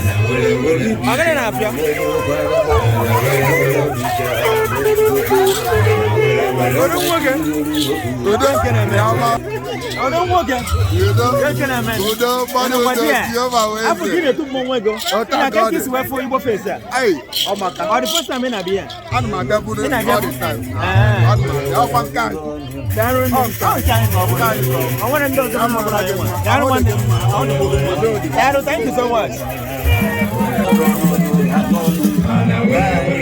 How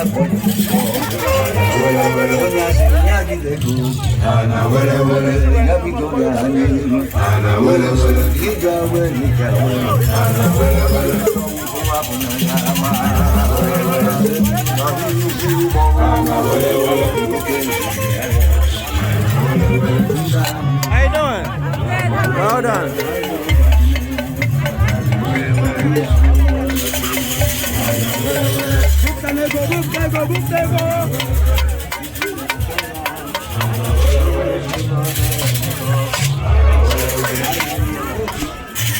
Yeah? Alright, let's go. Slow.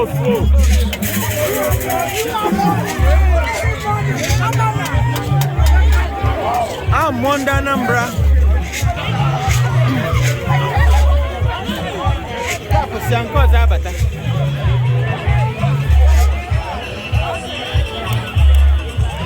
So this is Igbofest in Minnesota 2026.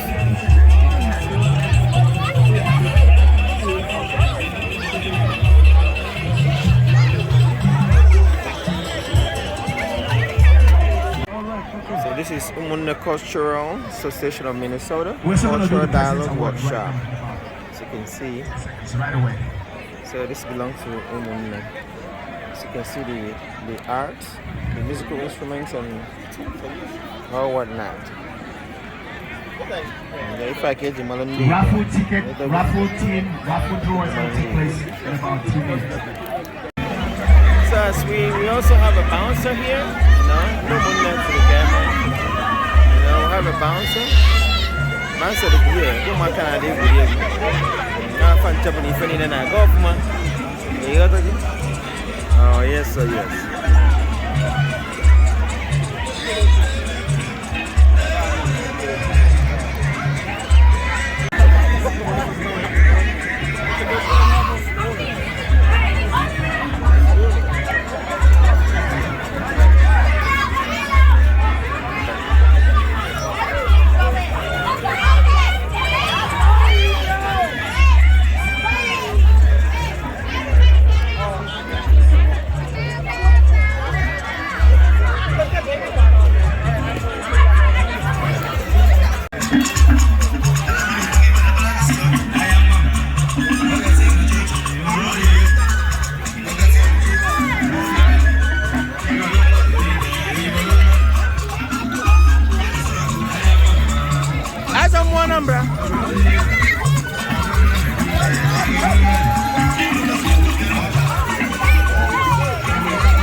I'm on the progressive and I'm on.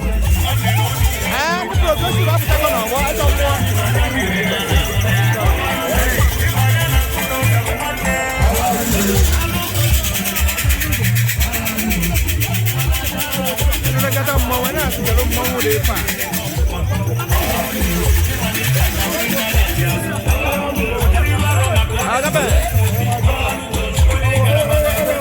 I'm on the progressive. progressive. That's how it be.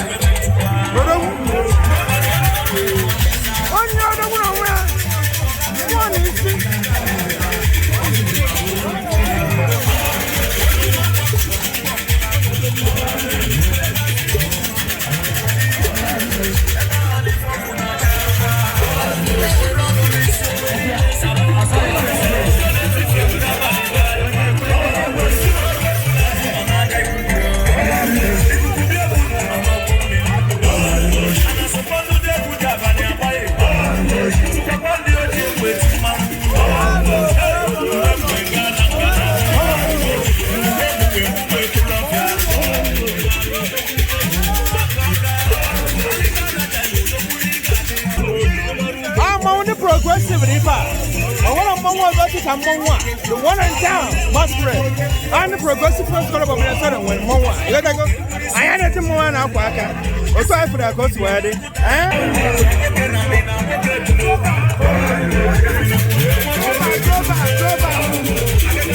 Gotta get out.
Thank you so much.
Well done, guys. Well done, progressive. I feel we're gonna make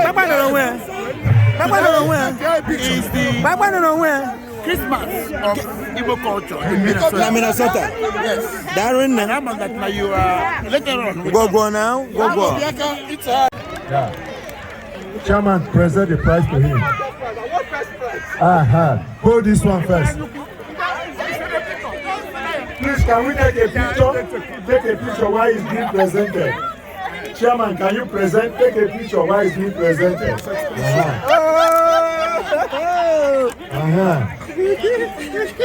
All right.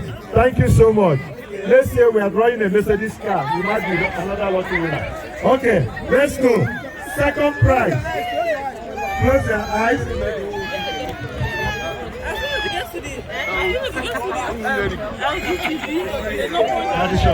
Batman don't know when. We are going for second prize. Barrister Elvis don't know when. Eyes closed. Okay, give to the chairman.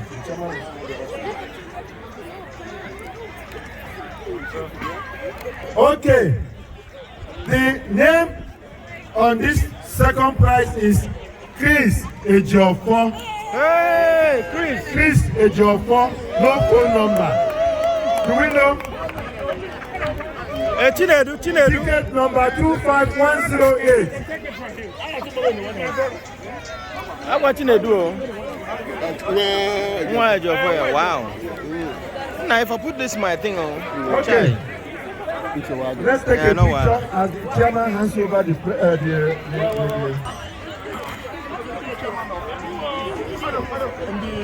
Is any of you buy tickets here?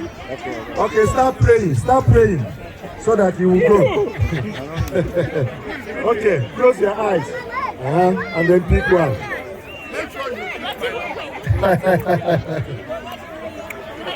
Okay, thank you.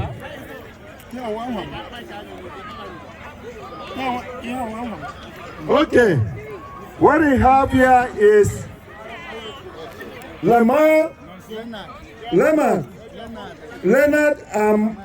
Amade 1351 Border Guinea Park. 651-315-0405. I'm happy and Leonard Amade. We have to follow the protocol. Right. Yes. So the winner of first prize 2026 rifle is Leonard Amade. Oh, again a day. The wife on there, or any of the children here. 75 inches. Take picture. I'm representing him. Wow. I tell what you for now. I'm going to win it, yeah? I'm representing him. I represent him. Well, I'm representing him. So the first prize, I mean, of this raffle is Leonard Amade, winning 75 inches smart TV. Look at the law. Yeah, Stella, only a bunyazimun car.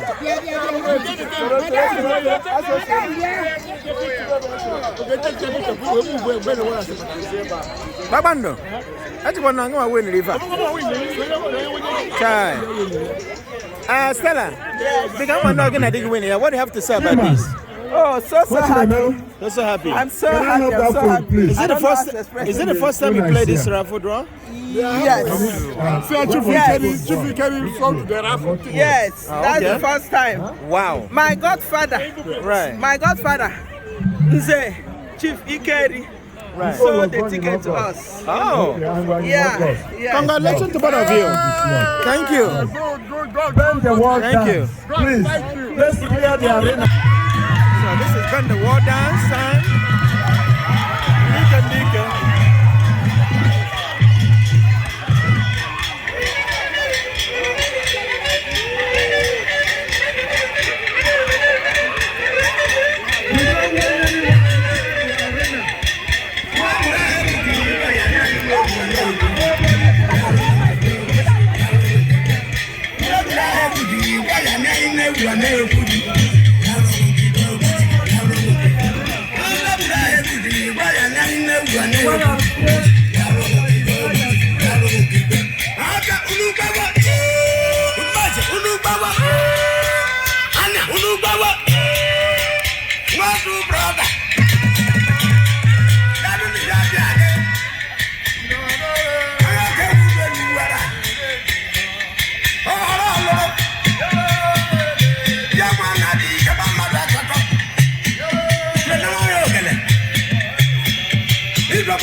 Bring the world down.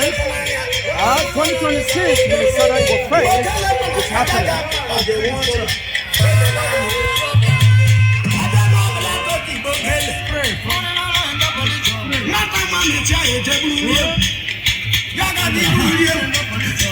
Bend the world down.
Okay, if you don't play, yes sir.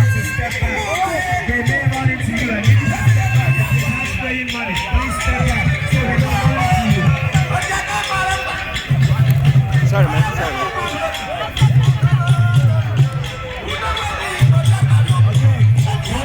If you're just paying money, step back. They may run into you.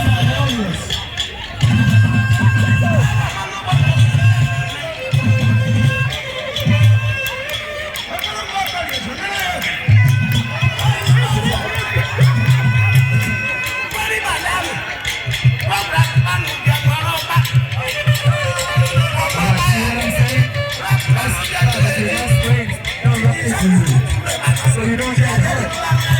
Please, if you're not spending money, step out of the arena so you don't get hurt.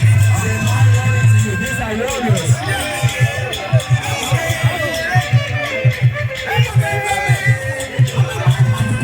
Well done, Igwe. Well done, Igwe. Well done, Igwe. Well done, Wagalo. Well done, boy. Well done there.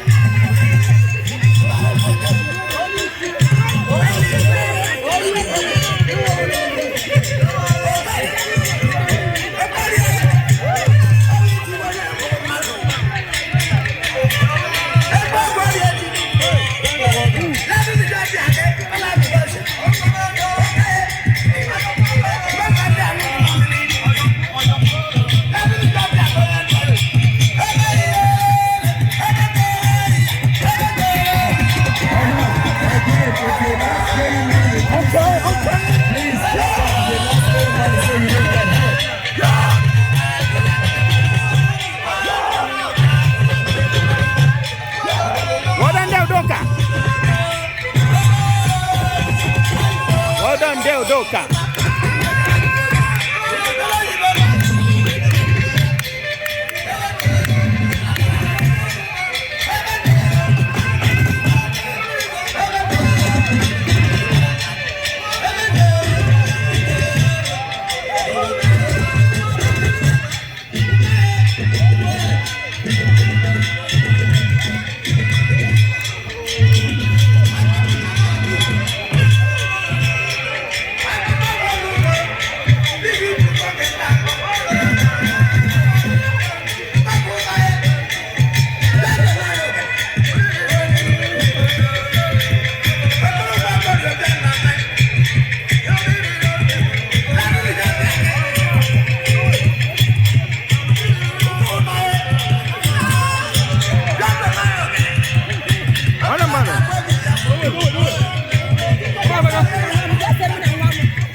Thank you, underdog. Thank you so much. Thank you so much.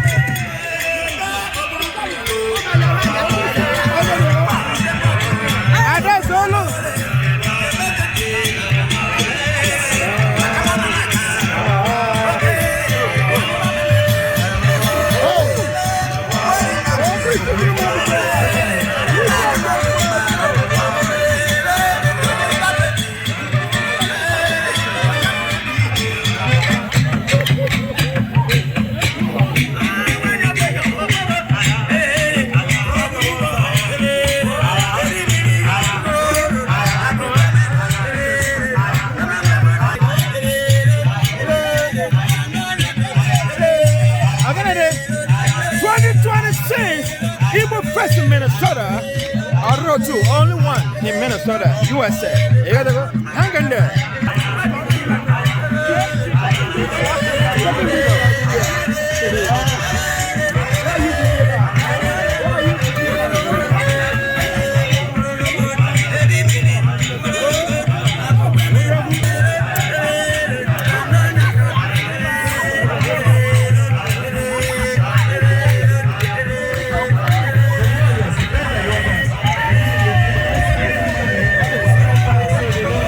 There.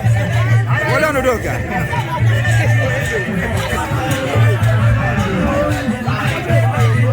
What on there? What on there?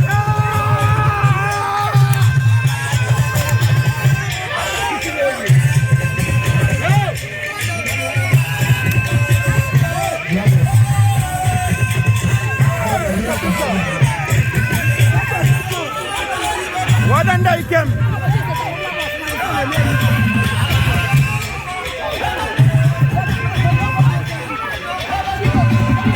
What on there, you can?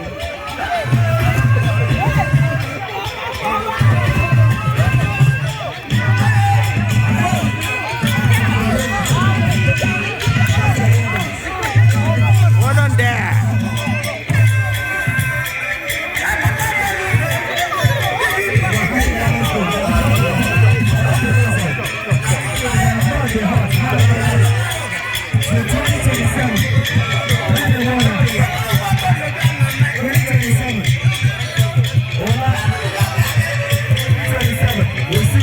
What on favor there, right there?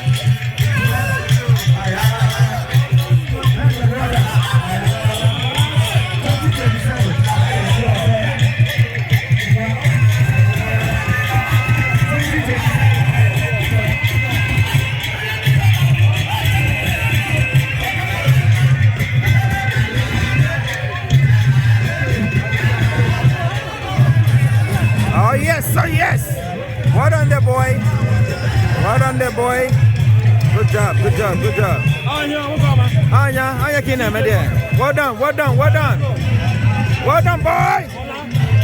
Well done, boy. I like that. Good job, good job, good job.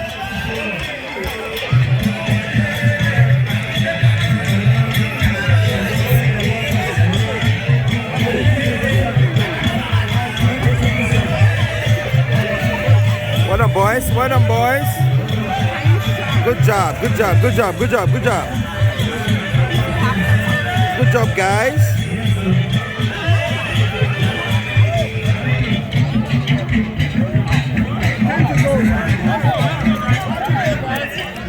Well done, there, Kim.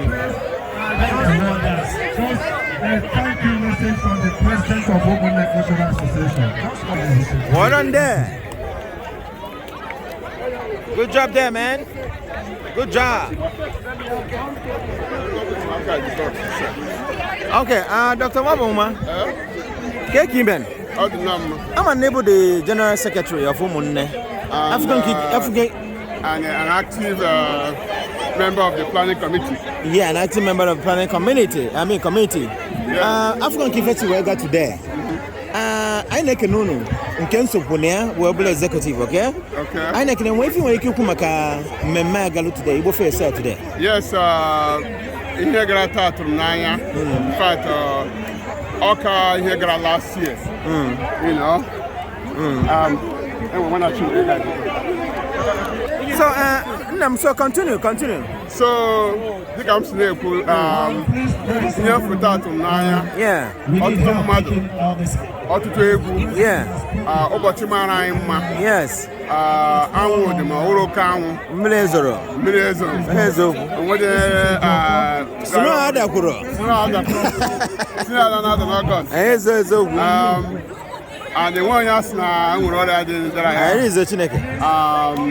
Onye ọbụla nyere aka. Yes. Ma gụnwa. Yes. Ma ndị tiri egwu. Eziokwu. Ma ndị gbara ori. Eziokwu. Ma anyị nwa anyị kwere n'oge echiche. Eziokwu. So ọ ihe obi ụtọ nye m. Yes. Ekele m Chineke. Yeah. Onye ọbụla bịara anyị. Si onye ọbụla ala ya ala n'udo. Ise. Na-enwe olileanya na ike Chineke. Yeah. Anyị ga-ezukọkọ around this time next year. Narozo. Darwin. I na-ekene gị ife niile ị na-emere ụmụnne. Ị na-alụ ezigbo ọlụ, na-alụsị ọlụ gị ike kwanụ. Ma kwụrụ n'ọlụ ị na-alụ, a na-asị jide ka ije. Maka onye asị na jide ka o ji fọ na-eme dị mma. Biko ka anyị ndị wetikere afọ ya kwanụ. I'm Dr. Nwabumma. Dr. Nwabumma. Yes. Darwin. Secretary of Umunne. Yeah. And president in the Igbo State Association. Yeah, IPAM. Yes. Yes. Darwin. So you got to get a word also? Yes. I want 2-year term. Okay, 2-year term. For Ndimo. Yes. Then the secretary the end in April next year. Okay. I get one election. Thank you so much, Dr. Mabuma. I need to continue to the community. Darren, I got one hour also. Yes, sir. Thank you so much. Yes, Darren. 2027. God bless you all. Well done there. Take it, Chuck. Please help to pick the money, please. Take it, Chuck. Everyone volunteer, please. Take it, Chuck, man. And I just want get this waffle for first start. The money and the prize, please. I'm gonna have man. All the children. You're not gonna enjoy. Thank you.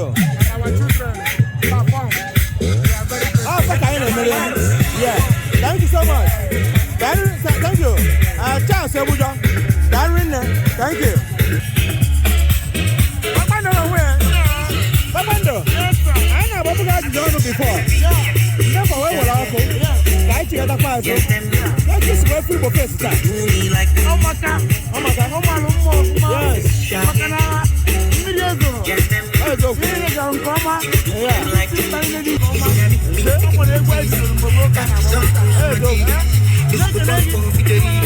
Darren, thank you.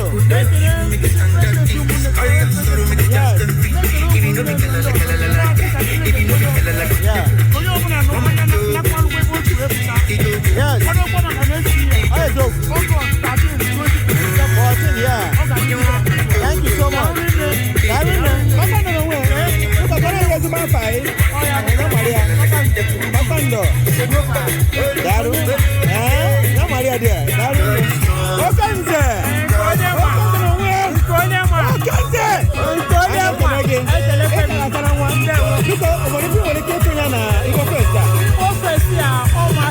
Yes. I know. Place right with good weather. Hey, so. 8 o'clock. Look at the bright. Perfect weather. Yeah, I know. Everybody happy. Hey, so. All these kind of Igbofest every day. I know. But we thank God. Hey, so. Igbofest in Abokata every year. Hey, so. I have no wine. Yeah. When I can do that, I say hey, so. we thank God. Thank you.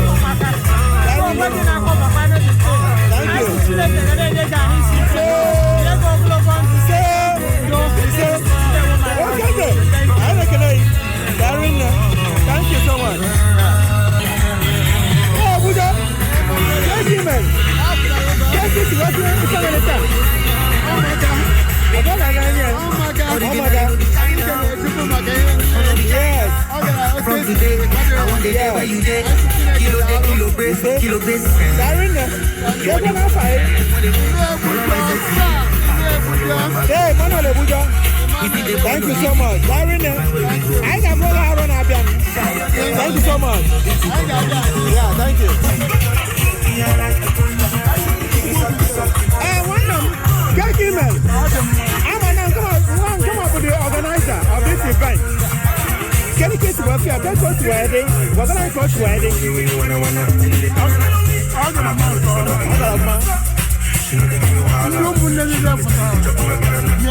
Yes, yes. Yes.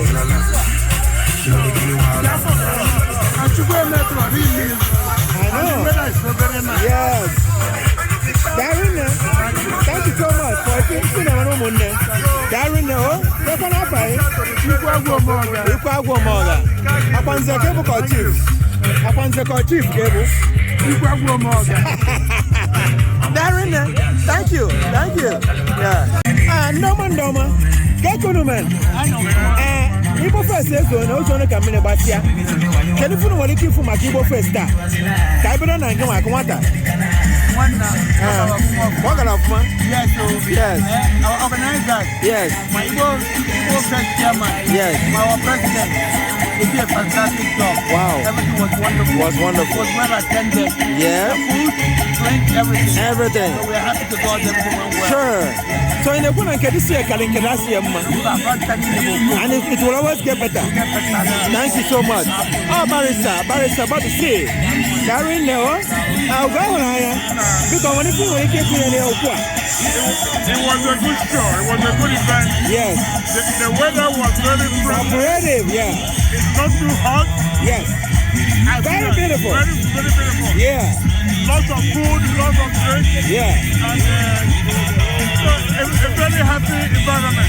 Yeah. I'm glad we have the opportunity to do this every year. Yeah. It's a great achievement. Exactly. For the Igbo community here. Exactly. Yes. Great achievement. Well, I thank the organizers. Yes. And I pray that the community will continue to be continuously. United. Yeah, always. Thank you so much. Because can I do with your fag, Chief and the Blotcha. Thank you so much. And Akumata, Barrister Bobby C. Anthony Bobby C. Thank you so much. Darren, we'll see you next year. Thank you. Hey, my daughter, how you doing? I'm good. You're good, right? You're looking so beautiful. All right. So, how do you see Igbofest today? Do you like it? Yeah, it's really good. Pretty good, right? Yeah. So, is this your first time coming here? You've been coming, right? Yeah. So, tell us a little bit about the Igbofest today. How do you like it? It's good. I like the music. You like the music? Food. What about the masquerade? Pretty scary, but... Pretty scary, right? I know. We always scary when we're young like you. Well, thank you so much for always coming back. And she's my daughter, my beautiful daughter. Chidima. Thank you so much for always coming, huh? Hey, little ladies. Hi. How y'all doing? Amazing. Amazing, right? So, you know what? Let's start with your names. Let's start with you with Black. Ijoma. So, Ijoma, did you dance today? Yes, I did. Yes. You did? Yes. I think I saw you. So, how do you like Igbofest? I love it. I wait for it every year. It's like, it's so exciting getting ready, getting your outfits. I love everything about it. Yeah. So, this is how many times have you coming here? Since you were born? I think it's been like basically my whole life. Basically. Your whole life. How old are you now? 14. So that's 14 times. No, probably not. Maybe like 10 times. Maybe 10, yeah. All right. So, well, good having you, Ijoma. Ijoma, right? Ijoma, right. I got it right. So, what about you? Hi, I'm Vivian. Vivian. What is your Igbo name? My Igbo name is Ogochukwu. Ogochukwu. I like Ogochukwu because this is Igbo thing, okay? Let's go with Ogochukwu because this is Igbofest. Okay. It's called Igbofest, not English Fest, Yeah. Right? Yeah. So tell us a little bit about this Igbofest this year. Something about this Igbofest is that I feel like it's more like open to people. Right. Just to come and like, just enjoy like every single year. Right. So what is the one thing you like most about it? One thing I like most about Igbofest is how like it's about like the food stands and how like everyone just comes together and just like just have a great time. Just coming together, right? Yeah. You love it, right? So you didn't mention about masquerade. I saw you running around from masquerade. How do you like about that? Is that scary to you? I think it's really scary. Scary, but it's enjoyable, right? Yeah, it's enjoyable. It's really enjoyable. Right. Because you just feel that that Igbo spirit just go inside you. Right. So you know what? I like you guys continue to learn about Igbo cultures and everything. So make sure you keep telling your younger siblings, okay, about it. All right, and we'll continue to see you every year. Never fail to come back, okay? Every year. And continue to tell your friends about it. All right, so good talking to you guys, okay? Thank you so much, and see you guys next year. See you. Bye-bye. Hey, how you doing? I'm doing great. What's your name? My name is Isaac. Isaac, what's the Igbo name? My Igbo name is CHINONSO. CHINONSO, I like that one more. Okay, because this is Igbofest, all right? So what do you think, what is one thing you like about Igbofest? One thing I like about Igbofest is how everyone comes together and it just brings a whole bunch of family together, and you just see everybody who supports being who they are and just thanking God that we're a part of this such great community, such ancestry, and all this knowledge and info from our grandparents, uncles, and aunts. I learned a lot, and I really want to become more of it. I'm working to join the warrior dance next year. Right. I like that. I like all what you said. You know what? Keep coming to Igbofest, okay? And this is how many times have you coming to Igbofest? I think since your lifetime. I think 4. 4 times? Yeah. Well, that's enough. I mean, I'm sure you're gonna still come back next year and always. Well, thank you so much for always coming back. CHINONSO. Thank you so much. All right. See you next year. See you next year. All right. On your one on where? On your I'm John before. Yes. And I was in I am fucking. I am fucking sick. If I am also so I do way better. So we'll see if I am a game. You're not supporting any name. Because when you feel when I get to Polani, Igbofest was I know Zona Camille Bacha. Can you feel when you keep Kumaka? Igbofest. Well, first of all, I hate Chineke. Yes. I hate the Almighty God. He make I focus start. When you're in the best weather, the weather is so nice. Very cooperative. So, yes. Right. I'm a little first, that's a man. Yes. And for that now, whether good or bad, Igbofest must happen. Yes. I No, there is no bacha. I know every second weekend of August. Yes. So it's known that a lot of people within a calendar that they must show up, they must come and have fun. Right. The kids, the community just getting larger and larger. Right. Every day. So every year we have to come here and celebrate our culture. You know, I am with the time now know this. This is like I am very integrated. I am my Christmas in Igbo, Minnesota. And not only Igbo, but all the Nigerians and all the Africans. Yes. I like it at speed. Even the Yoruba are better here too. Yeah. Oh yes. Right. Yes. All right. So now, I come at this camera and tell people that have not been here for the first time, maybe in Ghana, whatever next year. What advice you need to tell them about this Igbofest that will encourage them to be here? Ife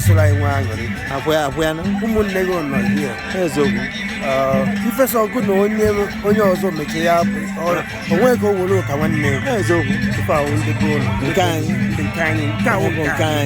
ibi soro ụmụnne celebrate soro anọgharịa ndị be anyị ní Africa ife ọ na you see it you enjoy it, the culture, the rich culture. Right. So you may enjoy it. Right. Although you know, it's always good.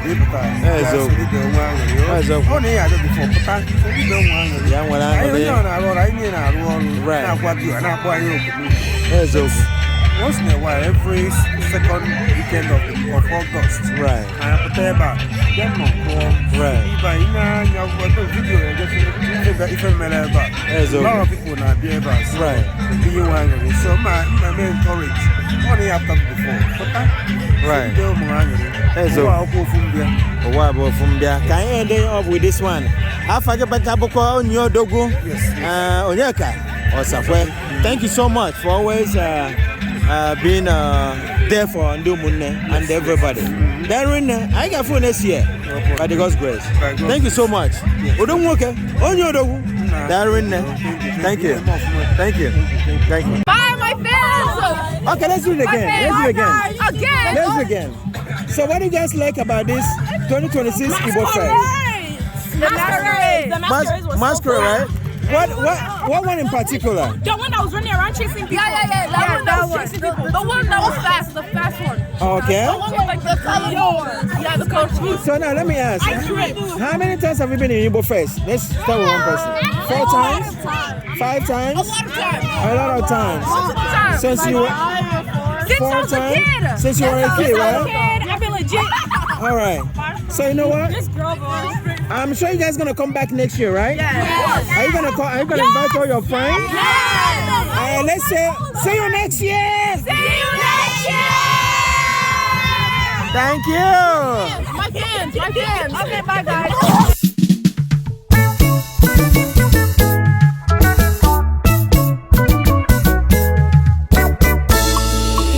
Upright Studios, Zander Vibes.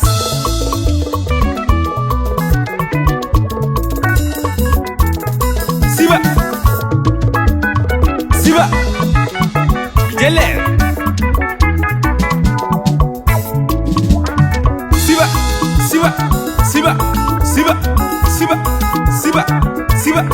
Siba.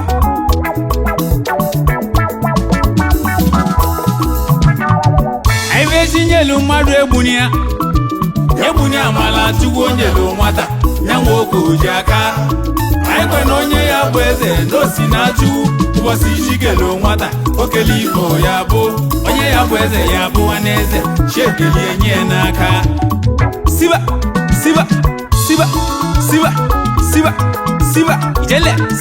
ijele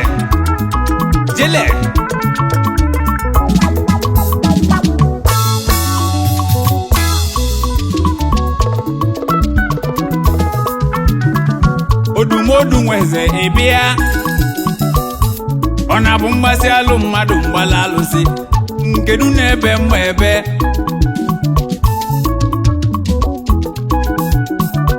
mata abụla agwa ogwobula iluru nọ ma ilo dị na agwụ na ọ na-egburu ọnwa na-eti anọ na-eme na ajọ ire ilozogo na anwụrụ ndụ ụbọchị anyị ka ọ bụ nnọkwa ilozogo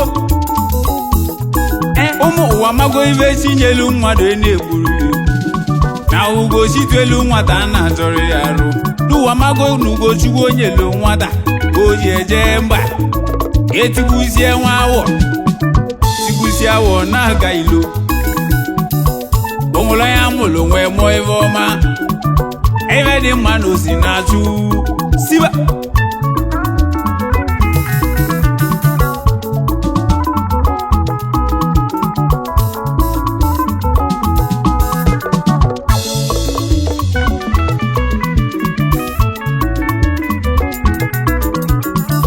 Chenevoro n'ugo ngana maka jeji jụ aja n'opuwo ome mmadụ na-echi n'igwe ma chụwu bụ nya na-akpụ ndị eze fijel mume elughị n'obi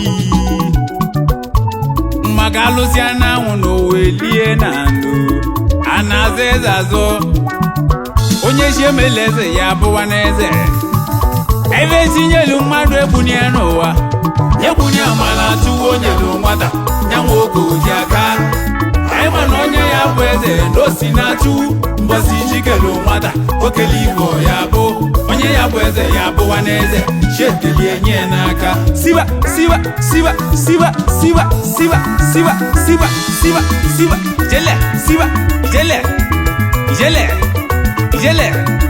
ijele siba Igba Ogilisi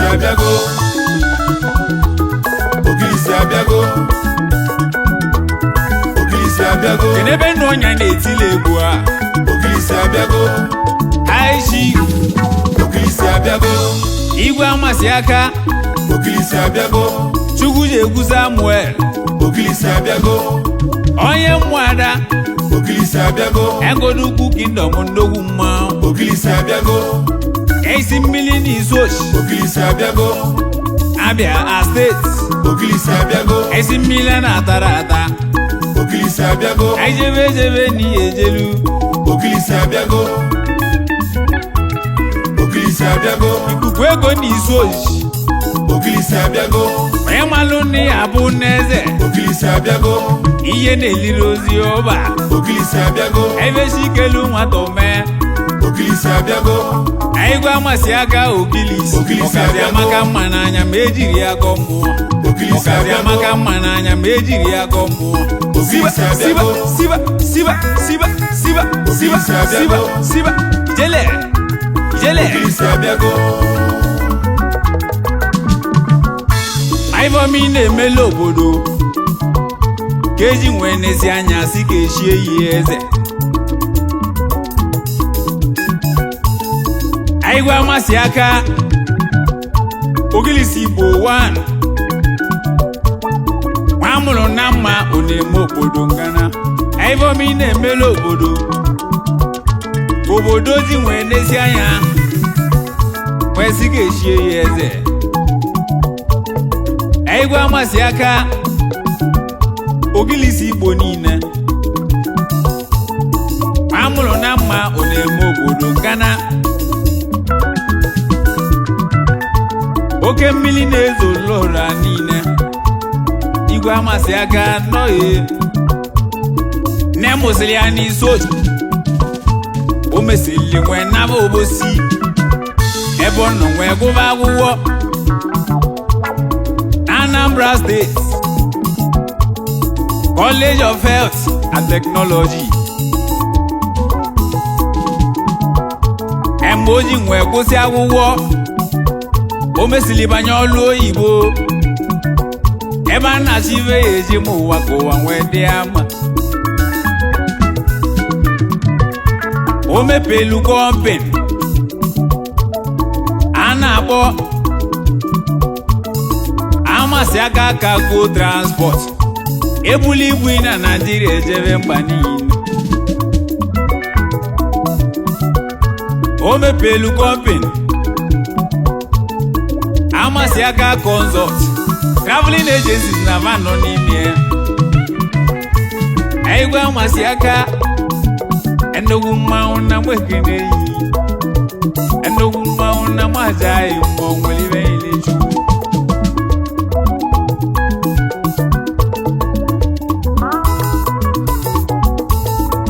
Siba.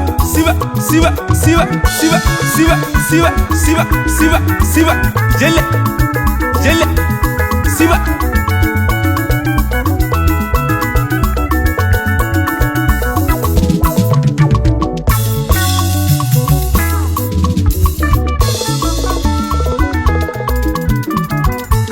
O nwekwalụ kọmpini Amasị aka Agro Farms. Ife ndị a ka na-emele obodo ka obodo wee dị ama.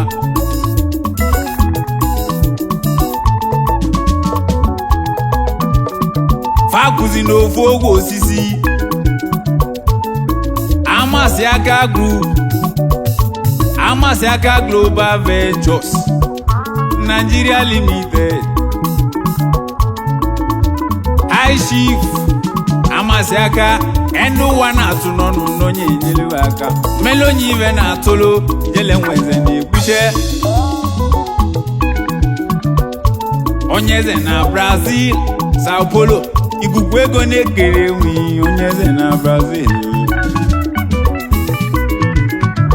Ebe chinyelu mmadụ egbuni ya.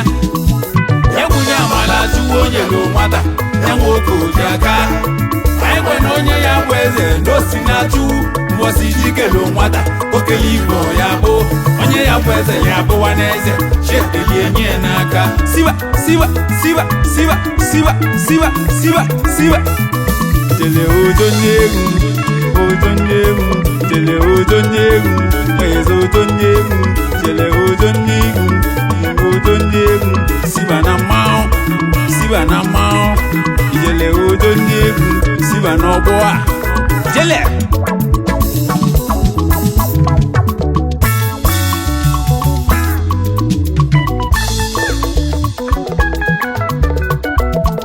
Keneze nwanyị eziokoli nwanyị n'obi dị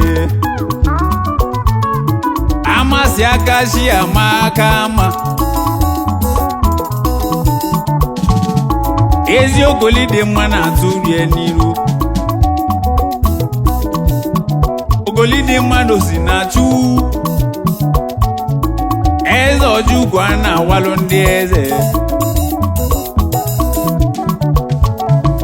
eze nwanyị alọlọ ogilisi bụ nnukwu mmanwụ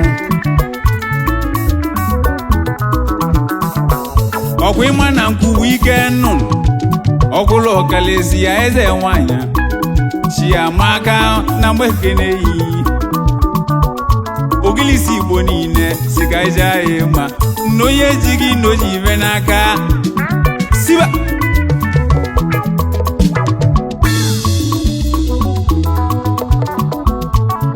ka ike n'ọzọ